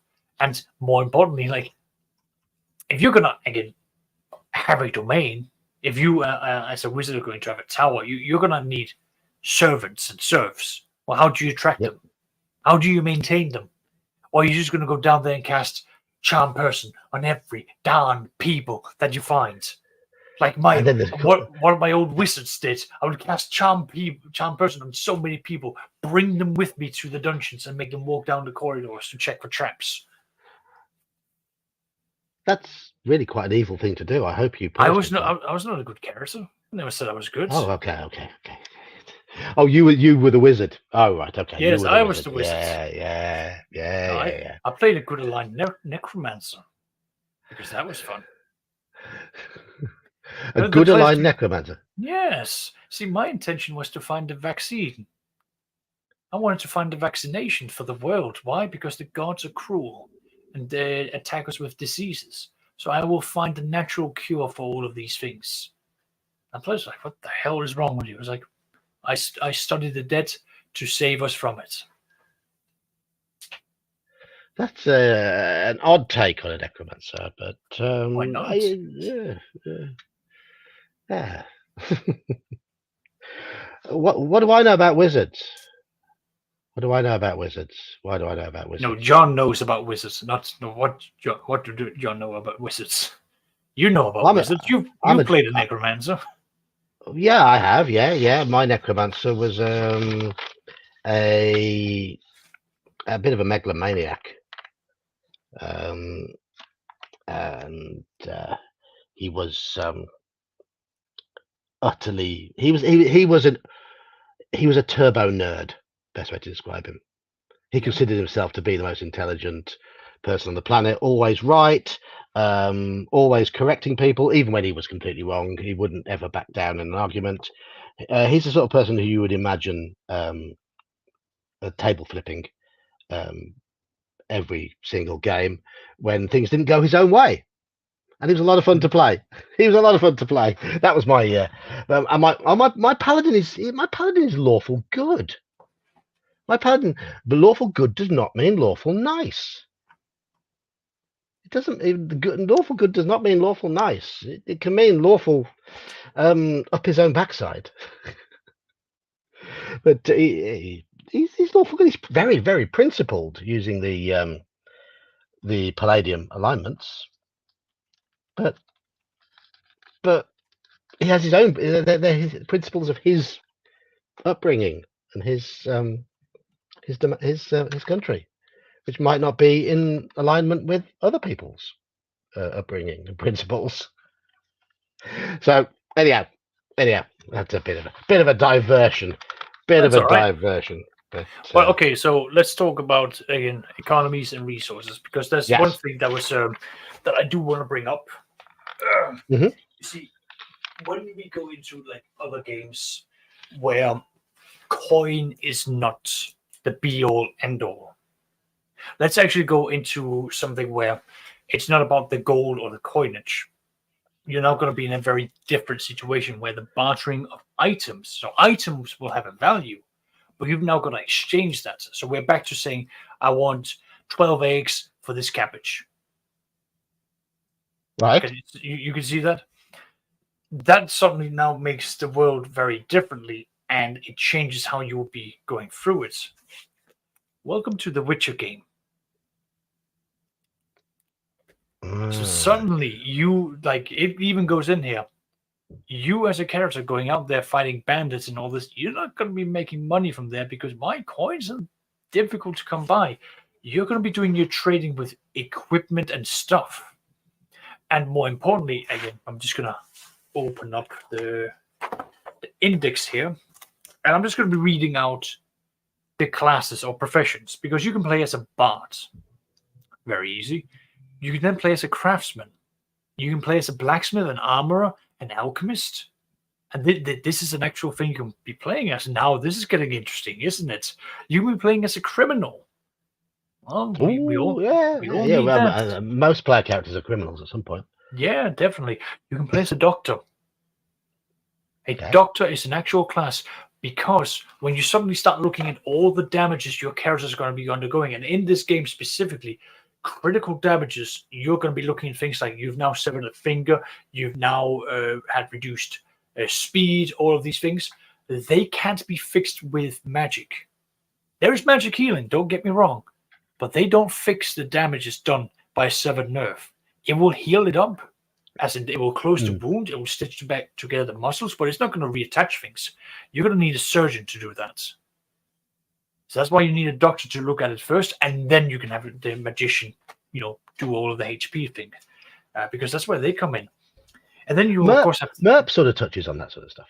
Yeah, you again, like if you've been using MERP, I believe you've got things where like you can be hit in the head with a bludgeoning weapon, and you have now like lost intelligence. You're now dazed. You're now vomiting all over the place.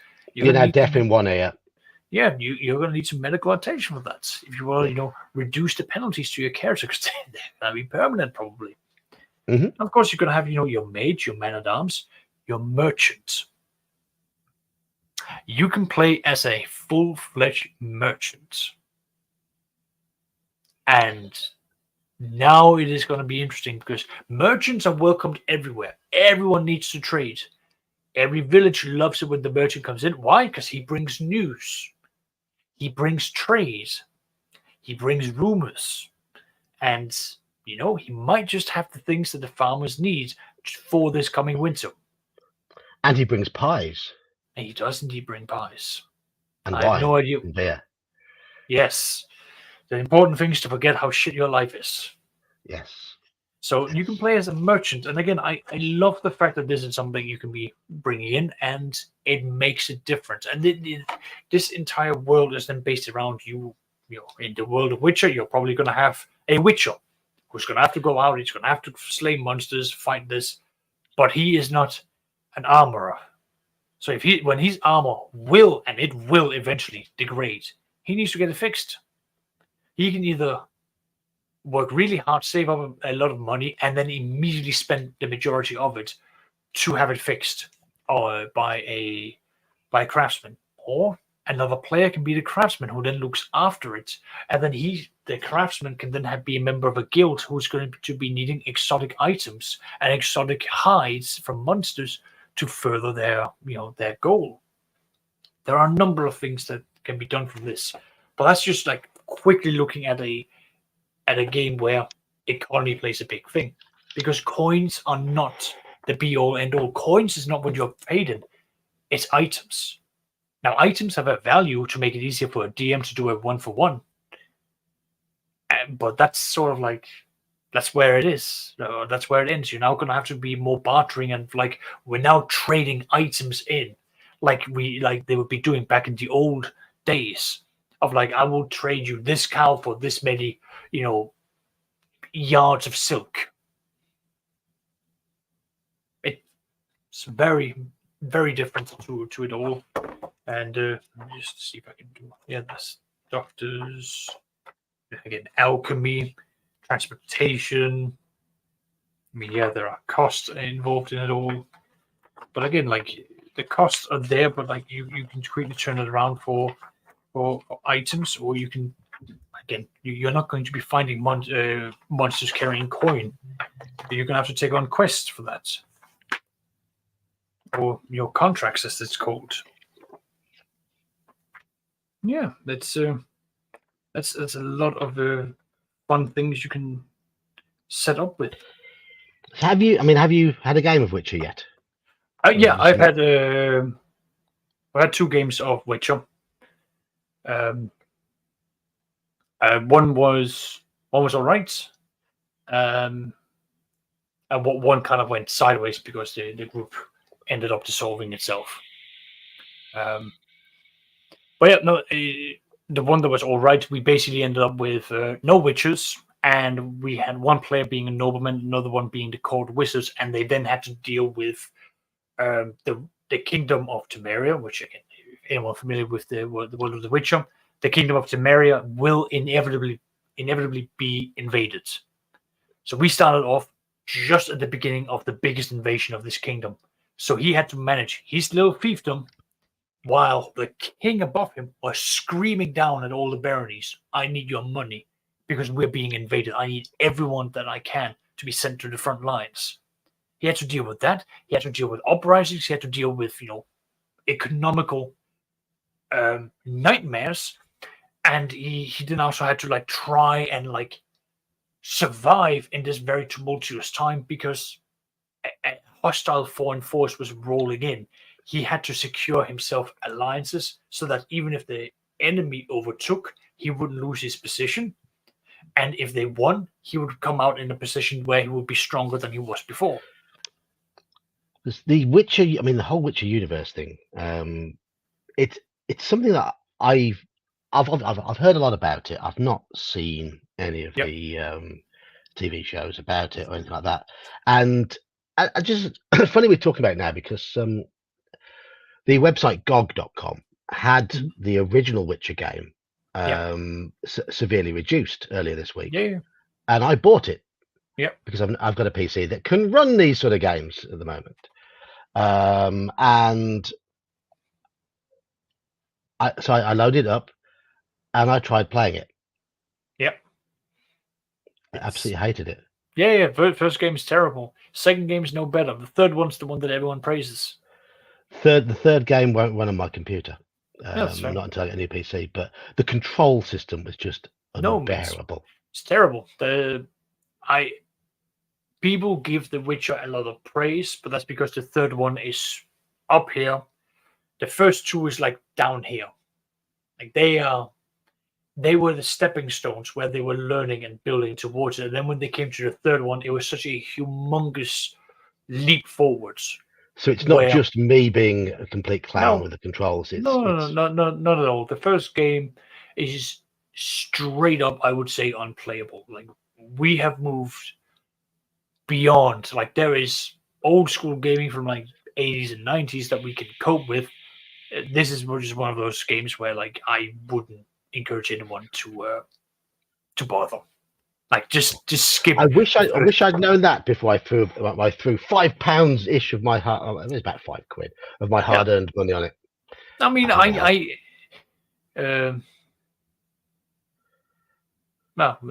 understand, Doc. Yeah, Witcher 3 can be a bit handholdy. Yeah, but that's again, you got to have the most players in, I suppose. Either way, I skipped the first two because I didn't particularly care for the story that came before, and at the end of the day, I looked at the gameplays and I thought that is not for me. I'll wait for I'll play the third one and enjoy the way it's set up for that. But yeah, the Witcher role-playing game is a very brutal world where any fight you will die. And as one of my players said, you have to approach each fight as though it is going to be your last. You are going to have to get in close, and if you're fighting with a knight and you're fighting in an area where there might be mud, just do an ashen court, get him on the ground, put his face into the mud and drown him. Because there's no point in you as a witcher taking on a trained soldier, because that is not going to end well. Hello there, man. Hello, man. Hello, man. I apologise for my late arrival. That's quite all right. It's quite all right. We happen to be talking about The Witcher because we're generally talking about economy and trade and stuff. And Sax just brought up the economy in The Witcher games. Yeah, he's the be-all and end-all of that, isn't he? Yes, absolutely. Money, spreadsheets, accountancy, definitely. But again, like it's, I probably I don't think I mentioned, but like I do feel that the economy of a world is quite important. It does set quite a big stage. You can have shortages of equipment and a scarcity of availability. Going into a land where there is an ongoing famine is a relatively big thing, or you can have people fleeing from a famine, and then that will have an impact to you.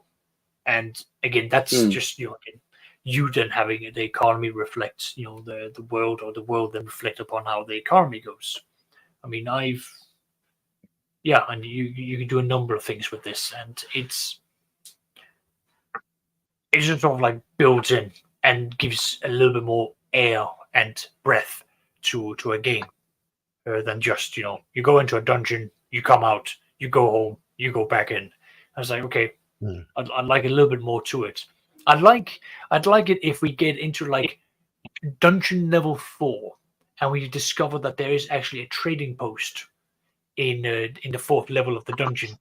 And then suddenly it's like, oh, okay, so there's a community of dwarves down here who trade with the seasoned adventurers, and they then have some form of ritual that you can do at level 2 to then skip over the other, couple of levels to get down to that area and then continue onwards. No, it looks like your mom is having some there. No, there we go. Sorry. Yeah, I'm back. He was having these issues in the game we played last night as well. Fair enough. I joined Justin's stream earlier today, Justin Thor LPs, and it wasn't having it either. Yeah. Weren't having it. Yeah. Well. Does Sax just know that he's the tax man in your Monday OSE session? Yes, we have mentioned that. He's been aware of that for a while. He's been aware of that. I'm very proud that John has set me up for such a position, prestigious position that will go, we'll agree on the 15%, and then they come back. It's like, oh yeah, 20%. I was like, didn't you say 15? It's like, oh, would you look at that? Oh well, it's 20% now. Deal with it. Yeah, it's sadly not how it really works. But if you can get away with it, you at least try. Here we have. Well, I think he's embodied you quite well. Saxius, human thief, level 8. Lovely. Strength 9, intelligence 15, wisdom 10, dexterity 16, constitution 11, charisma 13, 22 hit points, an AC of 5, and carries a ring of invisibility and 2 magical daggers of different types. Nice. He just travels lightly. Lightly. You don't need to do that much when you're retired, and all you have to do is just oversee the ins and outs of the silly adventurers in the town. I mean, that's very luxurious. Yes, yeah, he's retired from adventuring now. Doesn't need to. No, he's worked out that he can profit from other people's Yeah, he ability can earn a passive income, as it were. Yes, yes. The taxman's guard looks like his general demeanor. You don't mess with me. But I do like Halika's statement of like Saxius is the taxman in everyone's game. I guarantee it. Do you know what? I wouldn't be surprised if that was the case. hello, Sophus. Apparently, I'm a sage of law of mathematics, trade, and taxation in Halikas. There we go. Taxation returns. Hey, when I make my own Call of Cthulhu one shot, I'll probably make you the taxman in that too. I think there should be an Oscar or Saxius in every game, or even Oscar McSaxius. If you want to be very historically correct, Oscar Farmer, because Farmer was the name in England given to the taxman. Ah. Oh, was it? Yes. Interesting.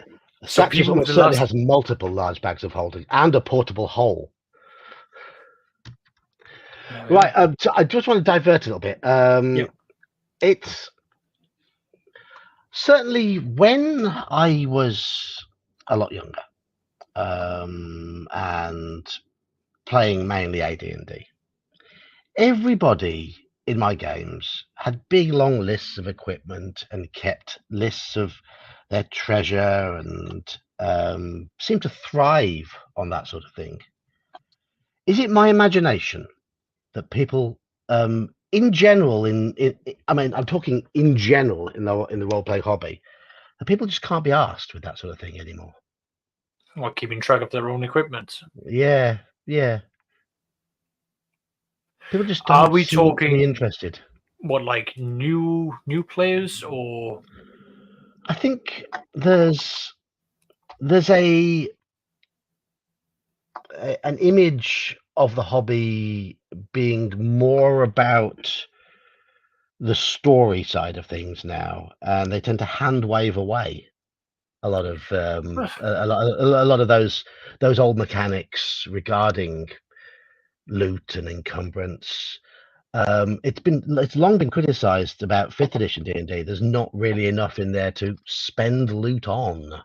A lot of cash seems to be somewhat superfluous. It's up to the DM to make it meaningful. It depends on the groups you're going to be having. If you're going to have, I'll look at my 5th edition group that I've got both in real life and once every other week. The ones where it's once every other week, I told them from the very get-go, we're going to be doing a exploration-heavy game. Encumbrance is going to be a thing. You need to track what's on your character sheets. If you don't have it, you don't have it. We're going to be doing rules as written. I'm going to be going after you. You don't have what's it called? If you don't have any food with you, that's going to be causing you exhaustion. If you don't have a way of regenerating water, or if you don't go looking for water, I'm going to get after you. I put out all of these sort of things so they knew what the kind of game was that they came into. And some people said, I don't want to play that. And that's great. Not the game for you. The people who said yes knew what they were signing up for, and they knew what I'm like as a DM. They've enjoyed it. So they are keeping track of it. They know exactly what's on their character sheet. Why? Because if it's not on their character sheet, they don't have it. It's just that simple. It's just like, I am not going to be plucking things out of the air. I can open their character sheets and Roll20 at any point and go like, where is it on your character sheet? Because you can at an infinite amount just add more lines to that character sheet. You have to print out more papers. You can just do it that way. My real life group, they understand that, like, if it's on your character sheet, that's what you've got.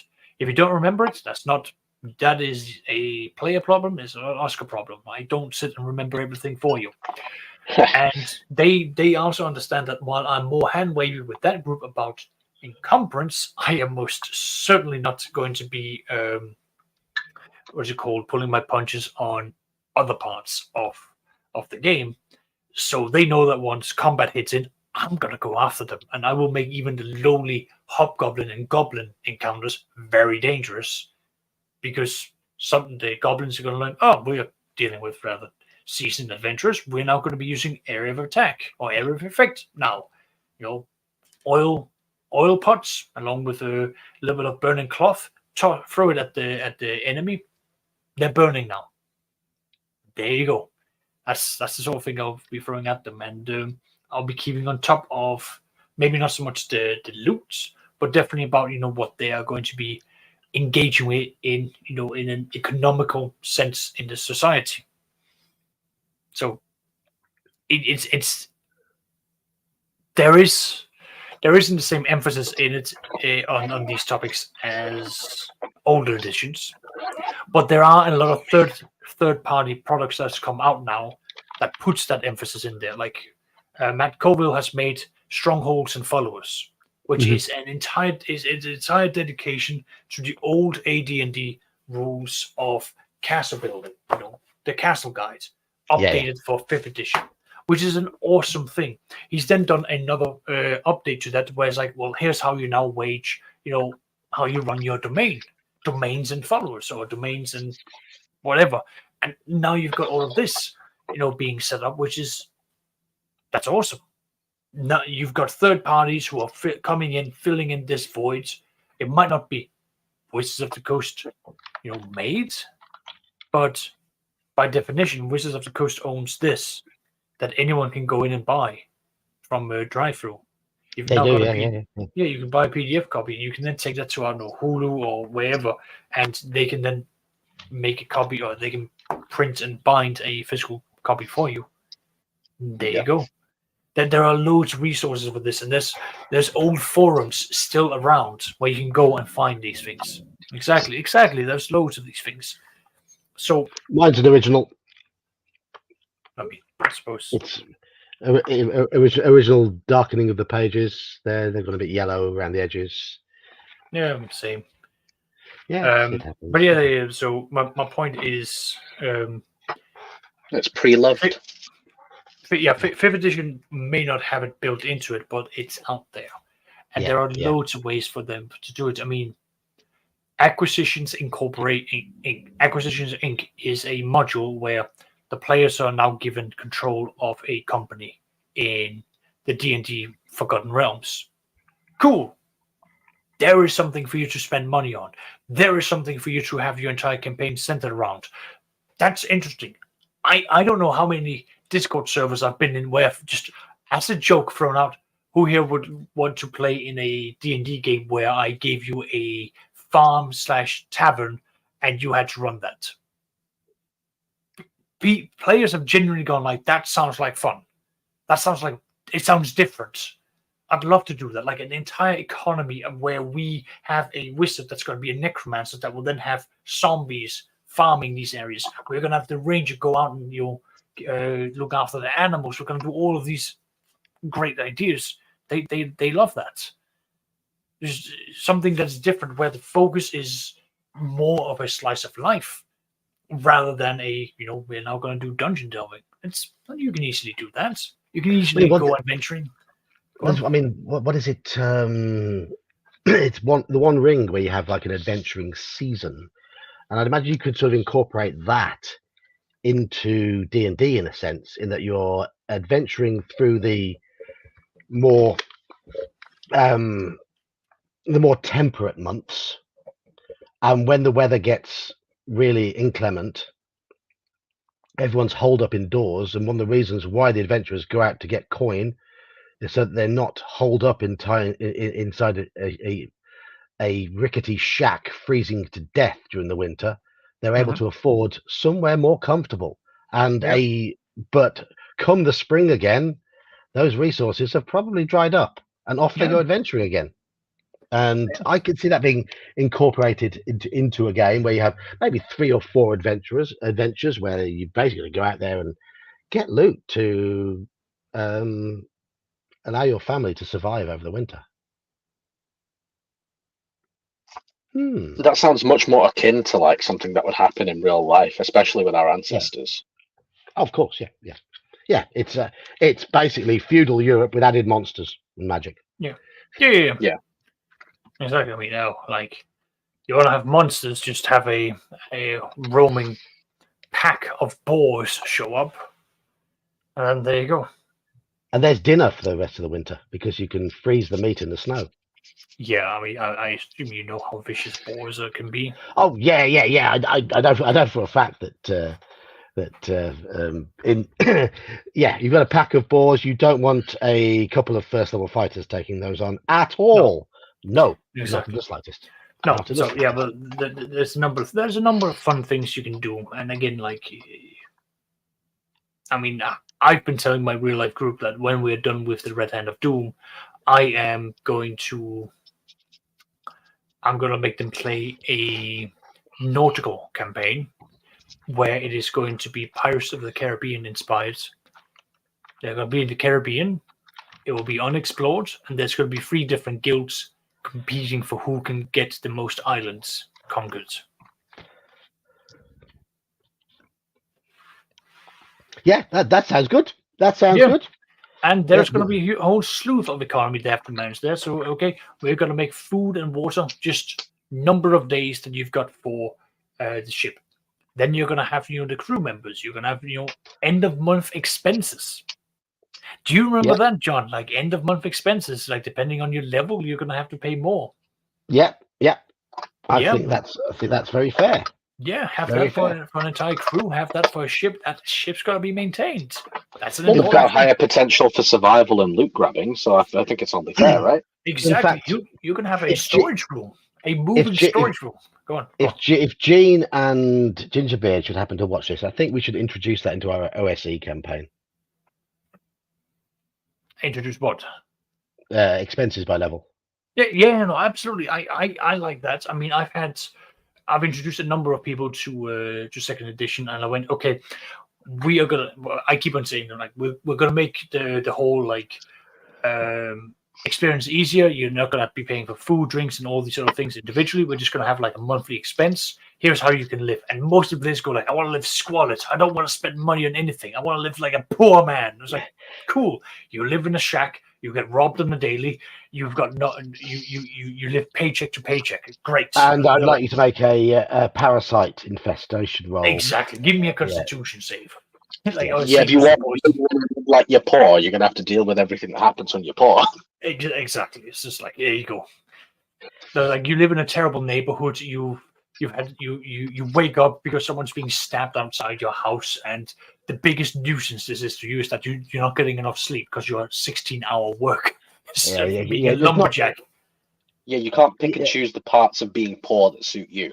Exactly. But my point is, like, that's a fun thing that I want to bring in, and having these sort of like monthly expenses, because suddenly where did I put it now?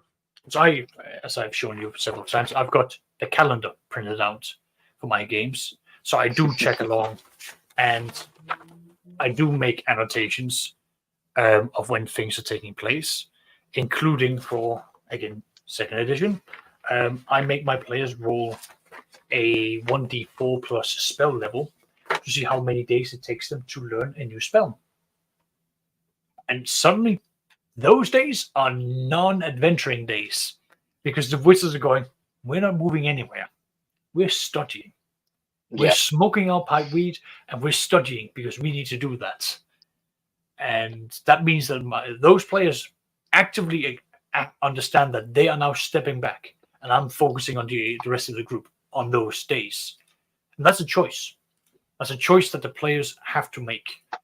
And that's a part of the game, the game economy, but like the player economy, where certain players now have to step back and now allow other players to step forward because they have now invested that amount of time. But that means that the other players, unless they actively say, we don't want to do anything, I am going to turn my attention and have them do things. Yeah, because of course you can just say, okay, we can hand wave that time away, but it will cost you all such and such in expenses, unless there's something you want to do with that time. I mean, that's a good time to use that for shopping. Exactly. Shopping. You might have a market. You have a market in town, anything you'd like to buy, these are your prices for the market. Spend what you like. So I'm just going to use this one as an example. The most recent situation that's happened. I keep sliding down in my chair. It's the wrong one.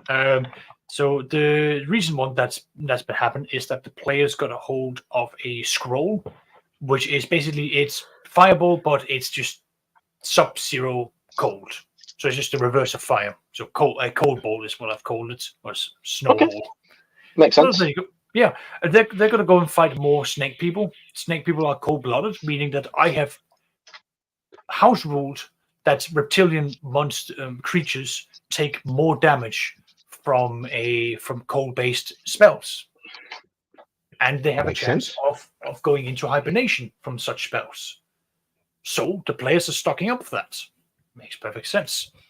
And on day one of the wizards going, we're not going to sit down and we're going to do that, the cleric and the fighter said, well, we're just going to go and hang out. And they met another cleric of the god of war, who was just like, I recognize at least one of you. And I know that means that if I recognize that you are around these areas, trouble are around. And there's a cleric of the god of war I want in. There's conflict I want in. Get me in there. So he went over there and he just went over there and began buying them drinks. And they just got drunk together. Because he wanted to be like, hey, you guys are going to be going into trouble. I want to be in. This is going to be fun. Of course, yeah. I was like, risking my Where life. there's coin to be made. No, he doesn't want the coin. He wants it's. He just wants the conflict. He's a god of war. It's like literally, it's like the god of Kratos or the god of Mars and so on. Like the whole concept of I can go out and do my god's bidding by doing conflict against enemies of civilization, like Ares / Mars. Exactly. Who was the Viking god of war? Oh, dude, all of them. But yeah, look, they had a god of war. There's a number of Tyr. Tyr was Tyr. He was a god of. I think it was battle. He was a god of battle. He was god of battle, yes, but he was also like a god of swordsman, as well as bravery, because he's the one who lost his hand to Fenris. Yes, Fenris the wolf. He's of all the gods, he's my favorite. He's such a small member of the pantheon, but he's my favorite. But isn't Odin a god of war? Odin is also a god of war, but Freya, the god of beauty, is also the goddess of death. Just okay. I mean, Odin's multiple things. Odin is like wisdom as well. That's all. He's the leader. Yeah. But his wife Aesir is also the goddess of conflict and trickery, because she tricks her husband on so many occasions to give blessings to the mortals. And Loki is the trickster, god. Yeah. So yeah,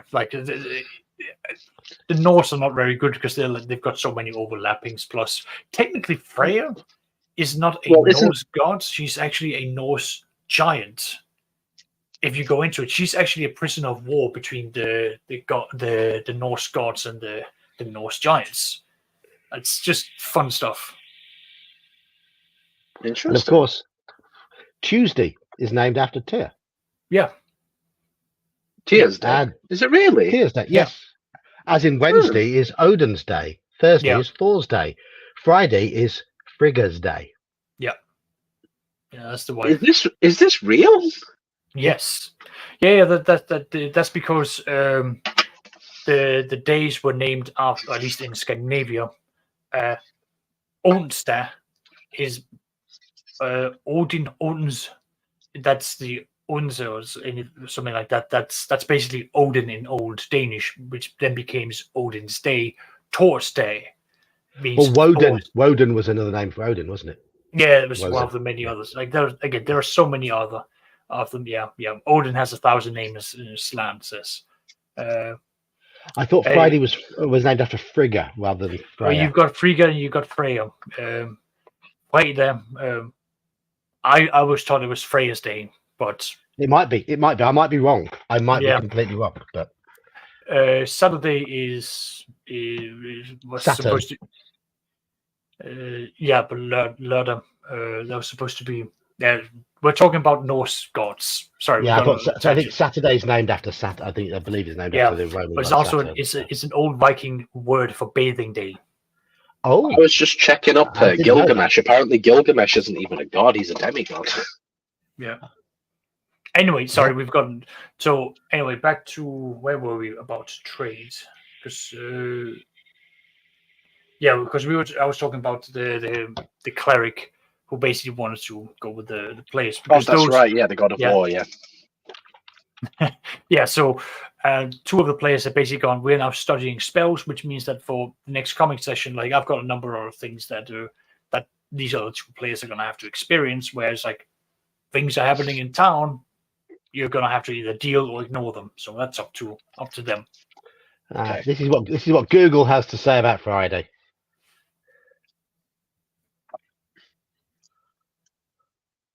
There we are.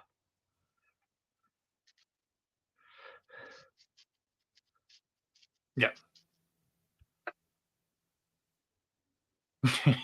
Just ones with an A with them. Yep. Yeah. There we go. Anyway, yes. Outside of that, but that's the sort of like thing that I do where the players, if they want to learn spells, they do that. But that's a player economy at that point, and then they make active decisions. Yeah. Well, that's the whole point. It's a whole actions have consequences, and I would like. I mean, if I was doing a big, long, face-to-face OSE campaign, I would really like to hammer home the economy a lot more than we do, because the way we play currently is very, very easy on all that sort of stuff. Maybe we should be a little bit harsher, a little bit tougher. I might have a word with Gingerbeard and Gene about that. But Gingerbeard would have no problem doing that. Oh, absolutely. Gingerbeard would love it. But it does make there are a few logistical issues we're finding with running 3 concurrent campaigns, because we currently have a number of characters stuck in underground in deep peril in Gene's game, and we can't really continue with Gene's game until all those players are there to try and get their characters out of the shit. So it's a bit stuck at the moment. So if you're in Gene's game, make sure you turn up to Gene's next session. Everyone who's in Gene's game. You know who you are. You know who you are, yes. You know I don't know who you are, but you do. Me, Daniel, Slan, Nutty. Is Joker part of it? Gingerbeard was in it. No, Joker's not been in those games for a little while. Oh, that's okay. But no. Roman Owl? No, he wasn't. No. No, I think it's just the 5 of us. I think it's me, Nutty, Slan. But if I may just step in, so Daniel, when you made the decision, Ginger. When you make the decision to be hard on the economy, there are going to be some impacts to it, and you're going to be needing the buy-in from the players. Yeah. If the players are not willing to do the buy-in, you're going to be wasting your efforts. Now, while I am happy to sit down and go like, okay, I'll do 100% effort for it, and I expect 10% of my effort to be noticed by the players. Like, I am happy to do that, but I also learn to know how much I will qualify as 100%. My 100% for my Saturday group is, as John heard earlier today when I was talking about the Yonti or the Snake people doing inflation, spreading cursed coins, and doing all these like multi-layered genius plans against the group. I put in all that effort because that group has basically shown me that they invest that kind of effort back into the game. So to me, it's worth it. And I've had things like 3 situations where one player has been able to ask the right question at the right time, allowing me to basically go, I see. Let me step aside and show you this door that you didn't know existed that allows you to do a shortcut. Because I was going to have them do a long cat and mouse game with the Yon team where they're going to have to go and run in circles to basically uncover this entire conspiracy. But one player was basically able to uncover the entire thing by remembering that in session 8, almost a year and a half ago, they found a dagger with a strange symbol on it that they didn't know what to do.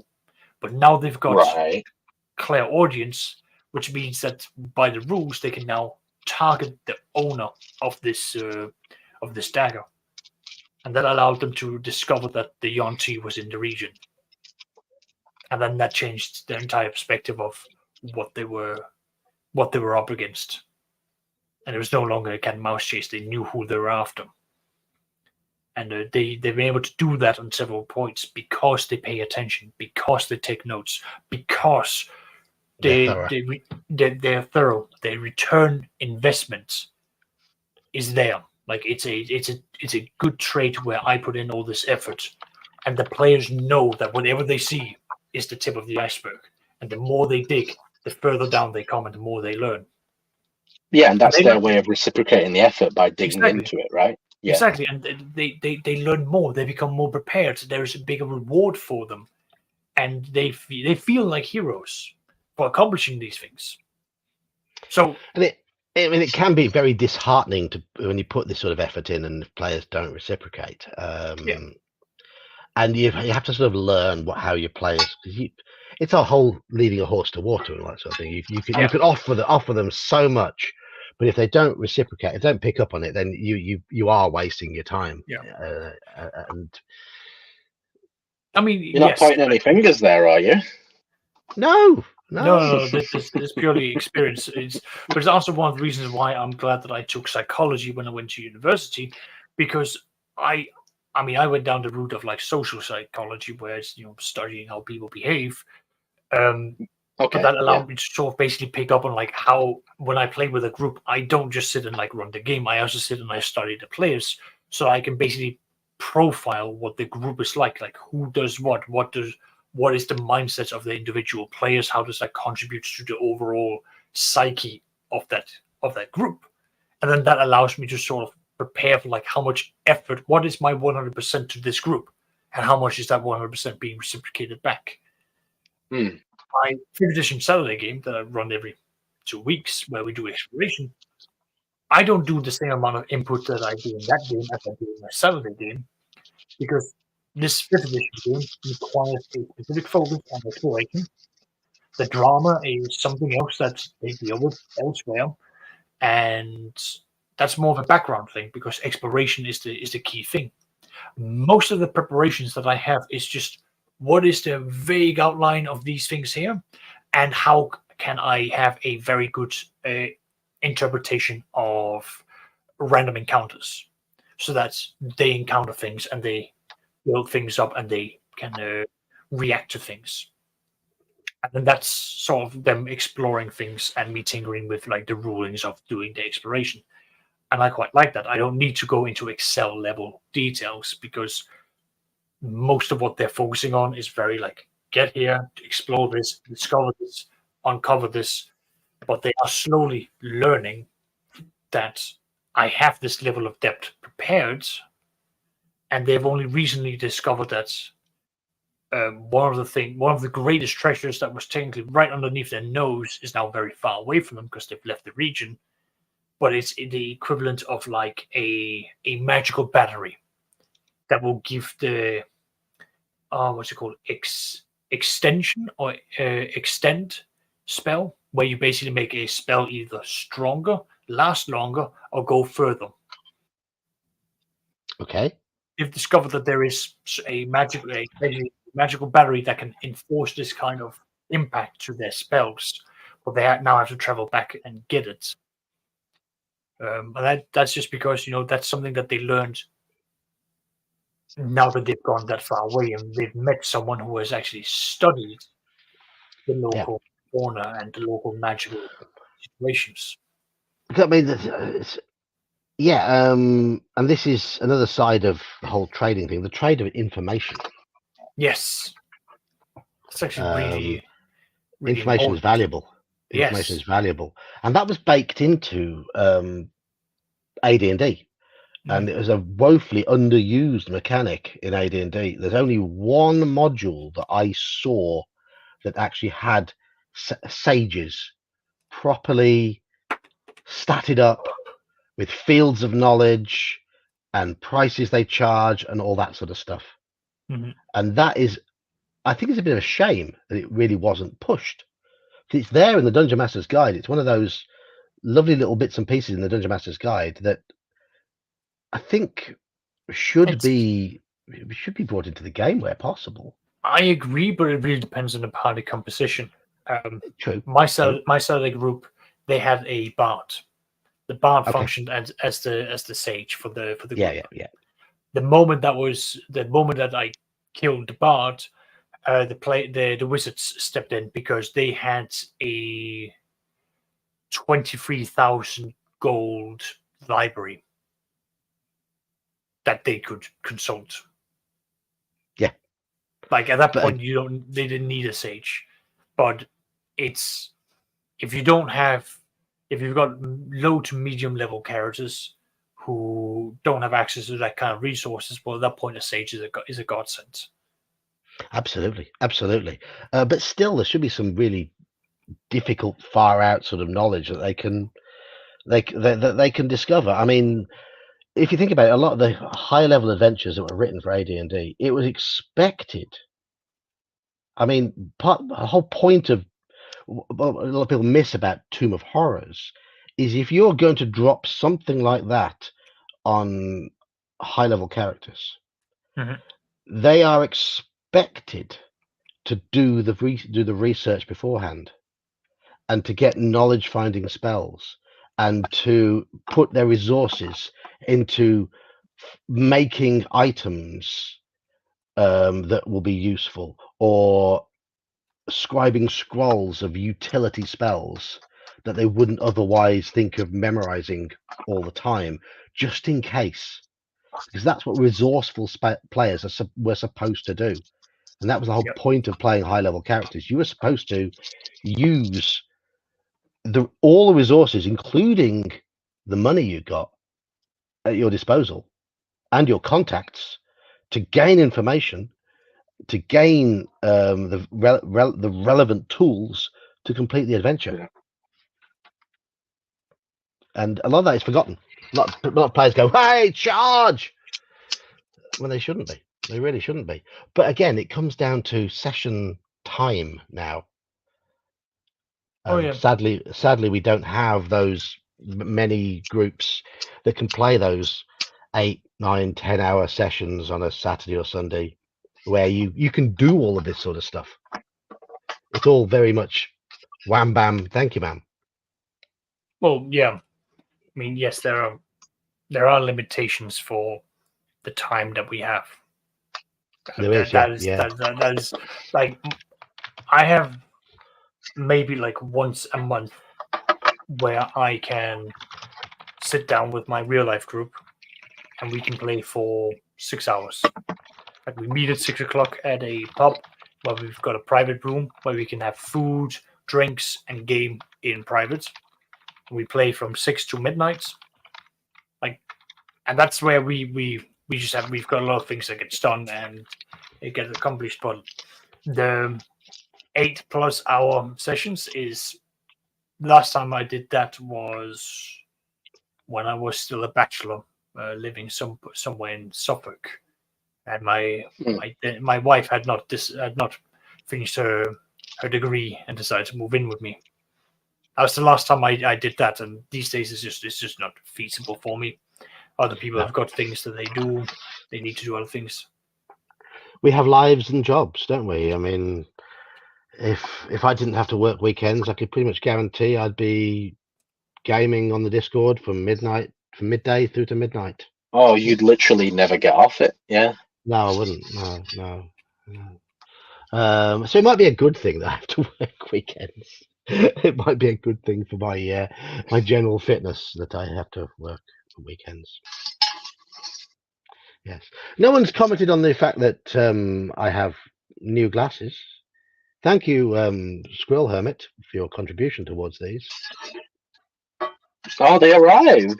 Yes, Oh, yeah. so you can see better now. Mid range much better. I can see the screen a lot better, but I'm gonna go back and have my close up vision rechecked because they're not strong enough close up. Oh, I can okay. read at sort of 18 inches 2 feet from my face quite well, but I want to get back to painting, and you can't paint that far away from your face. And it shouldn't be the case where even my head magnifier struggles to give me enough to see by. So yeah, yeah. The That's fair. varifocal bit at the bottom needs to be able to zoom in a little bit more because when I get to there, I'm blurred again. And I don't want to be blurred there because that's painting range there. So I haven't been able to paint for a few years. Anyhow, How was Father's Day? Did you get anything nice? I got beer and I That'll got a do. travel mug. I got a travel mug. So I will be taking fresh cups of tea to work in my travel mug, which I haven't I done got yet. my dad a funny card because he's a driving instructor. I got him a card and it said, so let me get this right. It's mirror signal maneuver followed by swear word angry gesture. Is that right? He's not wrong. You're not wrong there. You're not wrong there. Anyway. Right. So Iman, you are new to gaming. You are your style of gaming, yes. Yeah.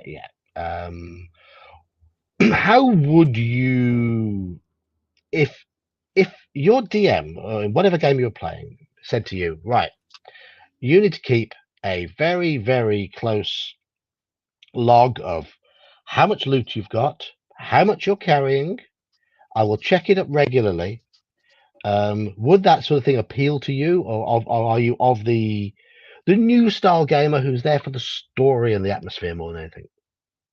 I mean, don't get me wrong, I am there for the story and the atmosphere, but I like attention to detail.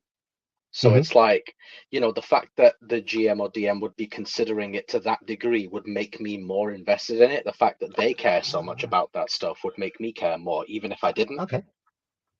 I mean, you did comment the other night that you haven't written any equipment down on your Call of Cthulhu character sheet yet. That wasn't me. Wasn't it you? I thought it was you. No, it wasn't me. Oh, was it Mike? I think it might have been Mike. Yeah. I think Mike. Oh, I thought it was Mike. Okay, yeah. No, it's not me. I've got the basics. Yeah. Right. Okay. I mean, I leave that up to you with Call of Cthulhu in terms of fleshing out what items you want. The general credit rating sort of rules, and you are free to go shopping to buy bits and bobs that you might want to take with you. And I suggest you do from time to time. Well, I think certain things are sort of assumed, like, I mean, it's assumed that we have a fair enough stack of ammo, but we can go and buy some at some point if we need to. You know what I mean? I would like you to track ammo a little better. I would say. I am doing. I don't know if everyone else is. I don't know if everybody else is, but I mean, certainly there haven't been that many gunshots recently. I don't fire as many shots as Oliver, so I'm all right. No, that's true. And I do assume you've got a supply of lighter fuel and cigarettes and things like that, because this is 1920s. Yeah, because that's what you need as a person who lives in the 1920s. Yeah. But things like, what key items we have, or what key information we need, that's the sort of stuff that I track pretty much to a T, Yeah.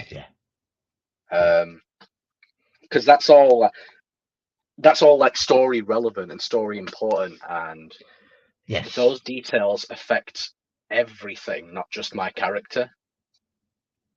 Yeah. So like Mike, for example, last night was like, oh yeah, no, I've got a lamp.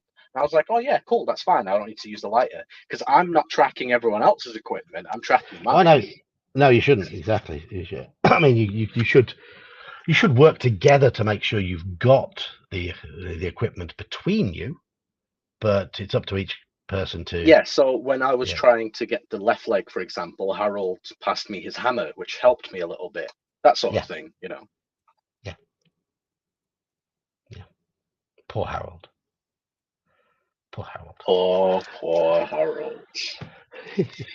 But yeah, So- no, it's one of those where the level of detail that the GM goes to will make me more willing to go to that same level of detail. I mean, if you've Because if I get listened the in, sense that you don't really give a shit, then why should I? yeah, I mean, if you've listened You into know? a few of the MERP games that I've run, and Yes, we do go into quite a lot of detail in that. yes. You may or may not have noticed. There's Oh, it it's is much more in important. depth than OSE. Yeah, OSE is kind of, I wouldn't say laissez-faire, but it has a more easygoing vibe to it. It's meant to, I think. I set up those sessions on a Saturday to be very easygoing for OSE. I wanted them just to be a chance to hang out with friends as much as anything to play those games. But MERP does feel a bit more involved.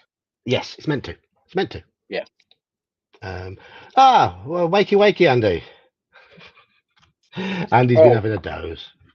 Oh, we talking? His ears must have been burning. We just talked about the Call of Cthulhu game. But yes, in MERP, I said, there is a lot more sort of thought put into, and the players have reacted to that in general. I mean, if you look, for example, I can see everyone's character sheets. If you look at Maynard's character sheet, everything in there is logged. Absolutely everything. And that's, to me, that's the old school way of doing it. But even when I was in OSE on the Monday, the 2 times I've been in the Monday group, I said, I fired 3 bolts. How many of them can I recover? Roll a D3. Got that many bolts back. Okay, Yeah. cool. And I logged it all on my character sheet. Just Yeah. And I leave you to do that. Mike never listens to these streams, so I'm going to call him out here. I have to watch Mike. He's the one who, in a D&D game, had his character carrying twice as much as his official carrying capacity based on his character's strength. And I had to pull him onto one side.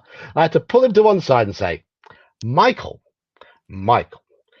you put the 7 or 8 you rolled on strength. That means your character is a bit of a weakling. Mm-hmm. Look at all this stuff that your elven ranger, scout, or whatever the character was, is carrying. You can't carry all of that. Make some decisions. And he was like, yeah, okay, guilty as charged. And that's something that he would have never got away with in Saxius's games. No. I let him get away. It was probably about half a dozen sessions. He got Well, away not with get away with, but you know what I mean. Well, Like Saxius would have been on him straight away. I hold the right to audit characters, and I tell all my players that I at any point can basically go, if something seems fishy to me, I will stop a game and go, we're going through your character sheet now. I've done it before. I've even had an entire book session where I basically went through the wizards and basically went, okay, you're level 9 and 10 now. I'm now looking at every single spell that you have, and we're counting how many spell pages those spells take up in your book. Mm-hmm. And we basically found out that both wizards had a spare 6 to 12 pages left on their books, meaning that they were not going to be able to get any more spells into their book. That's one thing I liked about Unearthed Arcana, the new rules regarding spell books in there and traveling spell books and that sort of thing. Why? How many pages does a spell take? Well, it depends. So you can either have a 1d4 minus whatever plus your spell level, but I basically said spell level equals pages. So right. So if you're learning a level 10 spell, it will take 10 pages. As in a fireball is a level 3 spell. That will take up 3 pages in your book. Your book is 100 pages long. Right, okay, so your book has a set amount of pages. Okay. You have a set amount of pages, and once you run out of pages, you cannot learn any more spells inside that book, meaning you now need to get a secondary book. but second edition have a limit for how many spells one wizard can ever have. Same with first edition, Right. yeah. But that's a hindrance for the wizards to prevent that, which encourages them to go and find magical means to increase their intelligence, because the higher the intelligence, the more spells they can have. Interesting. Dark Souls ties intelligence to magic as well. Exactly. So Okay. that's how it's sort of going for that. That makes sense, yeah, because if you're smarter, then you're going to remember more things, therefore more spells, right? Exactly. And be able to understand more complex things, yes. Yeah. Yes. I also used because if a cleric gets bonus spells for higher wisdom, I use the same table for wizards, but for their intelligence, meaning the more intelligent you are, the more spells you can cast. In a single round? You can memorize more spells in that day. Because let's say at level 1, Okay. so at level 1, you can cast 1 spell. But if you have a high enough intelligence, you can cast 2 or 3 additional spells per day. Now that is a huge difference for a wizard in the lower levels. Per day, yeah, I can imagine. Yeah. So you go. Yeah, go on. I was going to say, just mentioned, keep going on your point, because I was just going to come to Andy's comment, but No, I'm done. all right, I don't know if you were asleep during the part of the stream, but we had a bit where Sack just had a good long chat about Stars Without Number, which seems to borrow a lot of Traveller regarding all that sort of stuff. And Andy, being an old Brit, did you play the Elite computer game back in the 80s?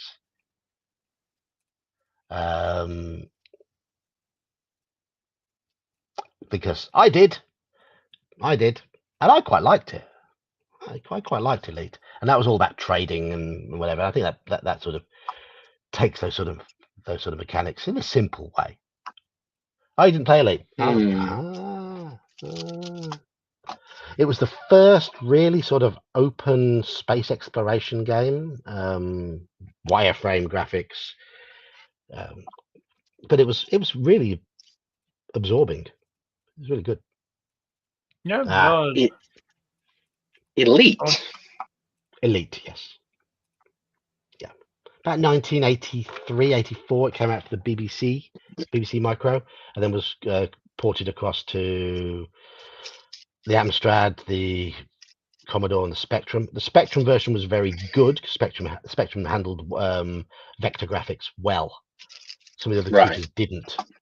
Though the docking was quite simple comparatively on the Spectrum, the actual space combat was very fluid because of the way Spectrum handled the graphical style. So I had a Spectrum, so I've quite enjoyed it.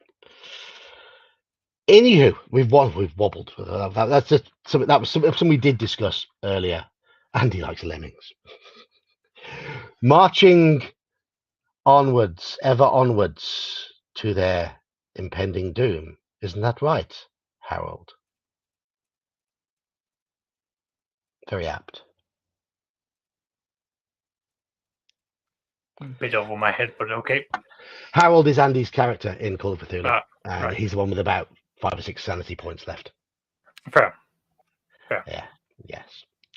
Yeah, and he might even have something else going on top of that, but we don't know. Well, he knows. We don't know. He knows. Yeah, he knows what's happening. You don't. He does. Yes. We have theories, but I don't know. I don't know how correct they are. Well. I mean, Andy doesn't know everything, but he just knows what his character feels. Yeah, he feels quite warm. He feels warm, yes. Feels warm. Yeah, Call of Cthulhu yesterday was quite good, actually. A lot of shit happened. It did indeed. I felt like all the shit came to a head. Yeah. I think we've hammered this topic out again. Very much. Very much. So, I don't know. What do you want to talk about for the rest of the stream? Oh, are we all talked out? Are we all talked out? Well, it sort of depends. Like, Just trying to think here. After the football tomorrow, Iman, I don't know if you're watching the football or not. I'm probably going to go online and start setting up the arena for Car Wars.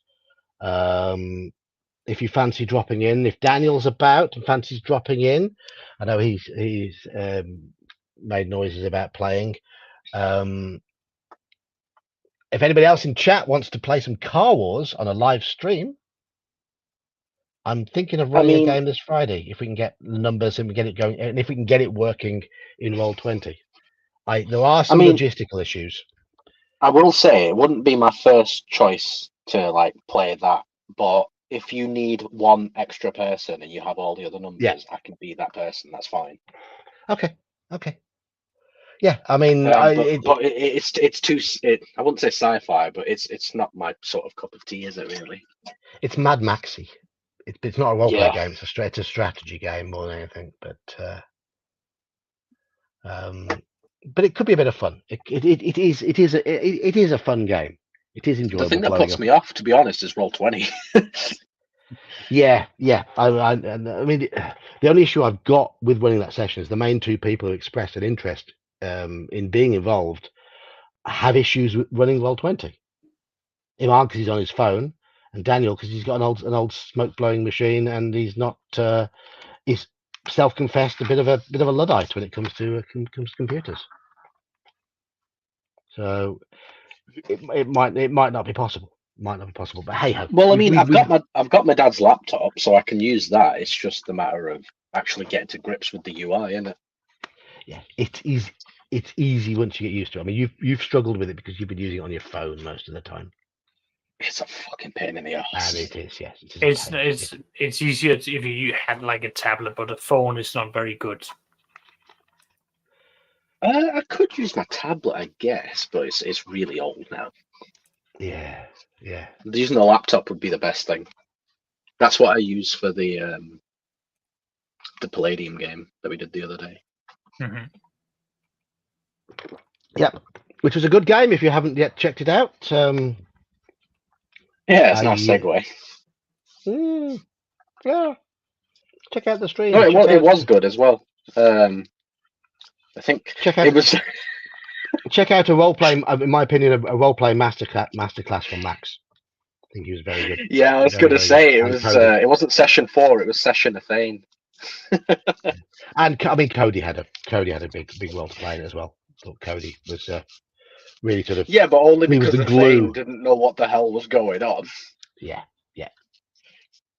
But I mean, obviously, Max did a fucking fantastic job portraying just that childlike innocence and not knowing what's going on.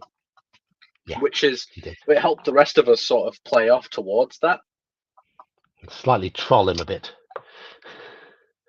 Yeah, which, by the way, he sent a message in the group chat. I don't know if you saw it, but he said, like, oh, Navari was, like, whatever. And I said, I'm pretty sure I was the one who jumped on the bandwagon. I didn't start it, but okay. I think it might have been me and Cody who were pushing it. Yeah. And Bear was like, oh, there's video evidence. Yeah. But no, it was fun. It was good. That's good to hear. But I think we've hammered this topic out. I might draw the stream to a slightly earlier close because it's been a long, hot, stressful day for me.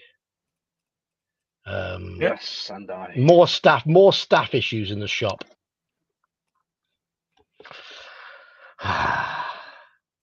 What is it with staff? Can't find anyone good these days, can you? You find someone who's good, and they have people in their lives that don't let them. I mean, mate, I'm not going to say anything more than that live on stream, but hey ho. If I lived where you live, I would fucking work there in a heartbeat. You know what I mean? Yeah, well, yeah. But you don't, so. But I don't, yeah. But hey ho. I'll have to see if a vape shop up here is hiring. Not all vape shops are as easy going as we are, but that's it. Right, yeah, I think I'm going to draw the stream to a slightly early close. So I'm going to say thank you firstly to Bear, who joined us early on and has headed off. Saxius, who's been with me for the entire stream, and we could certainly have a stream based on your spreadsheets and your background work that you've been doing. Sometime in the near future, just let me know and let me know when you want to do it, and you're free to do it. We can organize that. Yeah, you have to let him know in advance. Yeah. I need to get through. Like, I've got a bit of a weird rut in my life at the moment between, as I said, work, my own like work-life balance, but like my Saturday group has gone down a direction where they don't want to do all the other side quests I've prepared. They want to go straight for the main thing and finish the campaign, which works for me. But that means that like all the preparation I've done for that needs to be scrapped, and now I need to like work on the final stages of this entire campaign, and then that will be it. Or could it just be repurposed instead of scrapped? No, because the things that they had to like go and do was like specific kingdom with specific events. It can't be repurposed. Right. Okay. So like this is like I already had like very set things of like what was going to happen for like these places. Like they're going to go, no, we're going to go for this one instead. And I've as someone who's never ran a game, or I don't know the behind the scenes stuff of how it works, right? No, I could do it, but like I'm crippling myself by basically going like I don't want to do this because I have the events up here for what each of the factions are doing, and the players are basically going, no, we're not doing this way, we're going that way. It's like, okay, well, the work I've done in Roll20 needs to be scrapped, and then I need to focus on where they're going. But this was all done to like last session where they went. You could do what I do and do everything last minute. No, listen. I've done I am not overly happy with how the battle with the Yonti Temple went down. They're now going to go and face like one of the major spellcasters from the Yonti. I'm like, I can't have that be another piss take. It needs to be a seriously dangerous battle. Yeah. And then they're going to go and face off with a Lich and all of his minions. That should not be a cakewalk. That should be dangerous. Absolutely. Of course, Iman has joined us a little later than usual. I don't know what. It's not my business to ask you what you were up to earlier. But thank you for popping by. No, I couldn't miss it. I mean, obviously, I didn't really have too much to add. But no, sorry, I've just been really busy today. That's all right. Makes a change, right? Yeah. Here's Omanal joining in just as I'm going to close the stream early. Omanal is planning alongside Brian to run some Adventure Conquer King and on the Discord. And the proposed game times very much suit the western side of the Atlantic, so Canada, USA, Mexico, the Americas, basically. Yes. So if you're from that side of the Atlantic and you want to play some Adventure Conquer King, it's going to happen on our Discord, and Brian and Omanal are getting it all prepped at the moment. Straw Piglet wants to know what level they are for the Lich. They are level. The lowest is level 8. The highest is level 11. Okay. So yeah, it should be a challenge. Challenge. I threw a. Why? What sort of adventuring party levels is that meant for? You should ideally probably be around like level 13, 14 before attempting something like that. And even then, taking on a Lich is dangerous because they have got usually centuries of spell preparation, which you don't have. And minions and all sorts of. This Lich is not a necromancer Lich. He made a pact with demons and devils rather than necromancy. And meaning if he summons in a devil, that devil has a percentile chance of summoning in further devils. Those devils have a chance of summoning in further devils, and it snowballs from there. Yeah, that sounds pretty bad. That's exactly it. And he has a cult who worships him. Now, none of my players watch the stream, but the Lich wants to escape the world, and he wants to go further out because he has learned that there are restrictions in this world that stops you from hitting certain spell levels. And he wants to attain ultimate power. Of but course. be Of course he would. unrestricted. Of course he would. Of course he would. Makes He's sense. achieved lichdom. He has the right to do that. So he believes. Yeah. So there's different types of liches. Yeah. You can be. Yeah, I mean, when I converted X5 Temple of Death, an old expert D&D module for a 5e group, I made the master a clerical lich. Okay. So he was a very high level undead cleric, and I might have slightly overdid him. Because they wiped out in that temp. It wasn't just him. In fact, he had a lot of minions as well. He had a lot of minions. As they do, yeah. As he should do. Yes, yes. Including a fully commanded storm giant fighting for them as well. And the party were level 11, 12-ish, and they just got obliterated. But that's what happens. That's what happens. So anyway, I'm gonna excuse me, burping there. I'm going to close the stream. Thank you, chaps, and thank you everybody who's been in chat tonight. Thank you, Doc and Straw Piglet and Andy, who has woken up and is now seems to be full of life once again. There's Omen Owl and Squirrel Hermit, and lots of these people have channels. If you think they might have a channel, which some of them do, like Squirrel Hermit certainly does, that's their names and there's Crafting Gamer as well. RPG Exile, Elfbait popped in, say hello. Slan popped in, say hello. Halakar's popped in, say hello as well. Manfred's been here. Yeah, lots of people. So thank you all for being involved tonight. I'm going to have a little bit of an early night, yes. And I'll see you on Friday. Cheers all. Take care. Bye.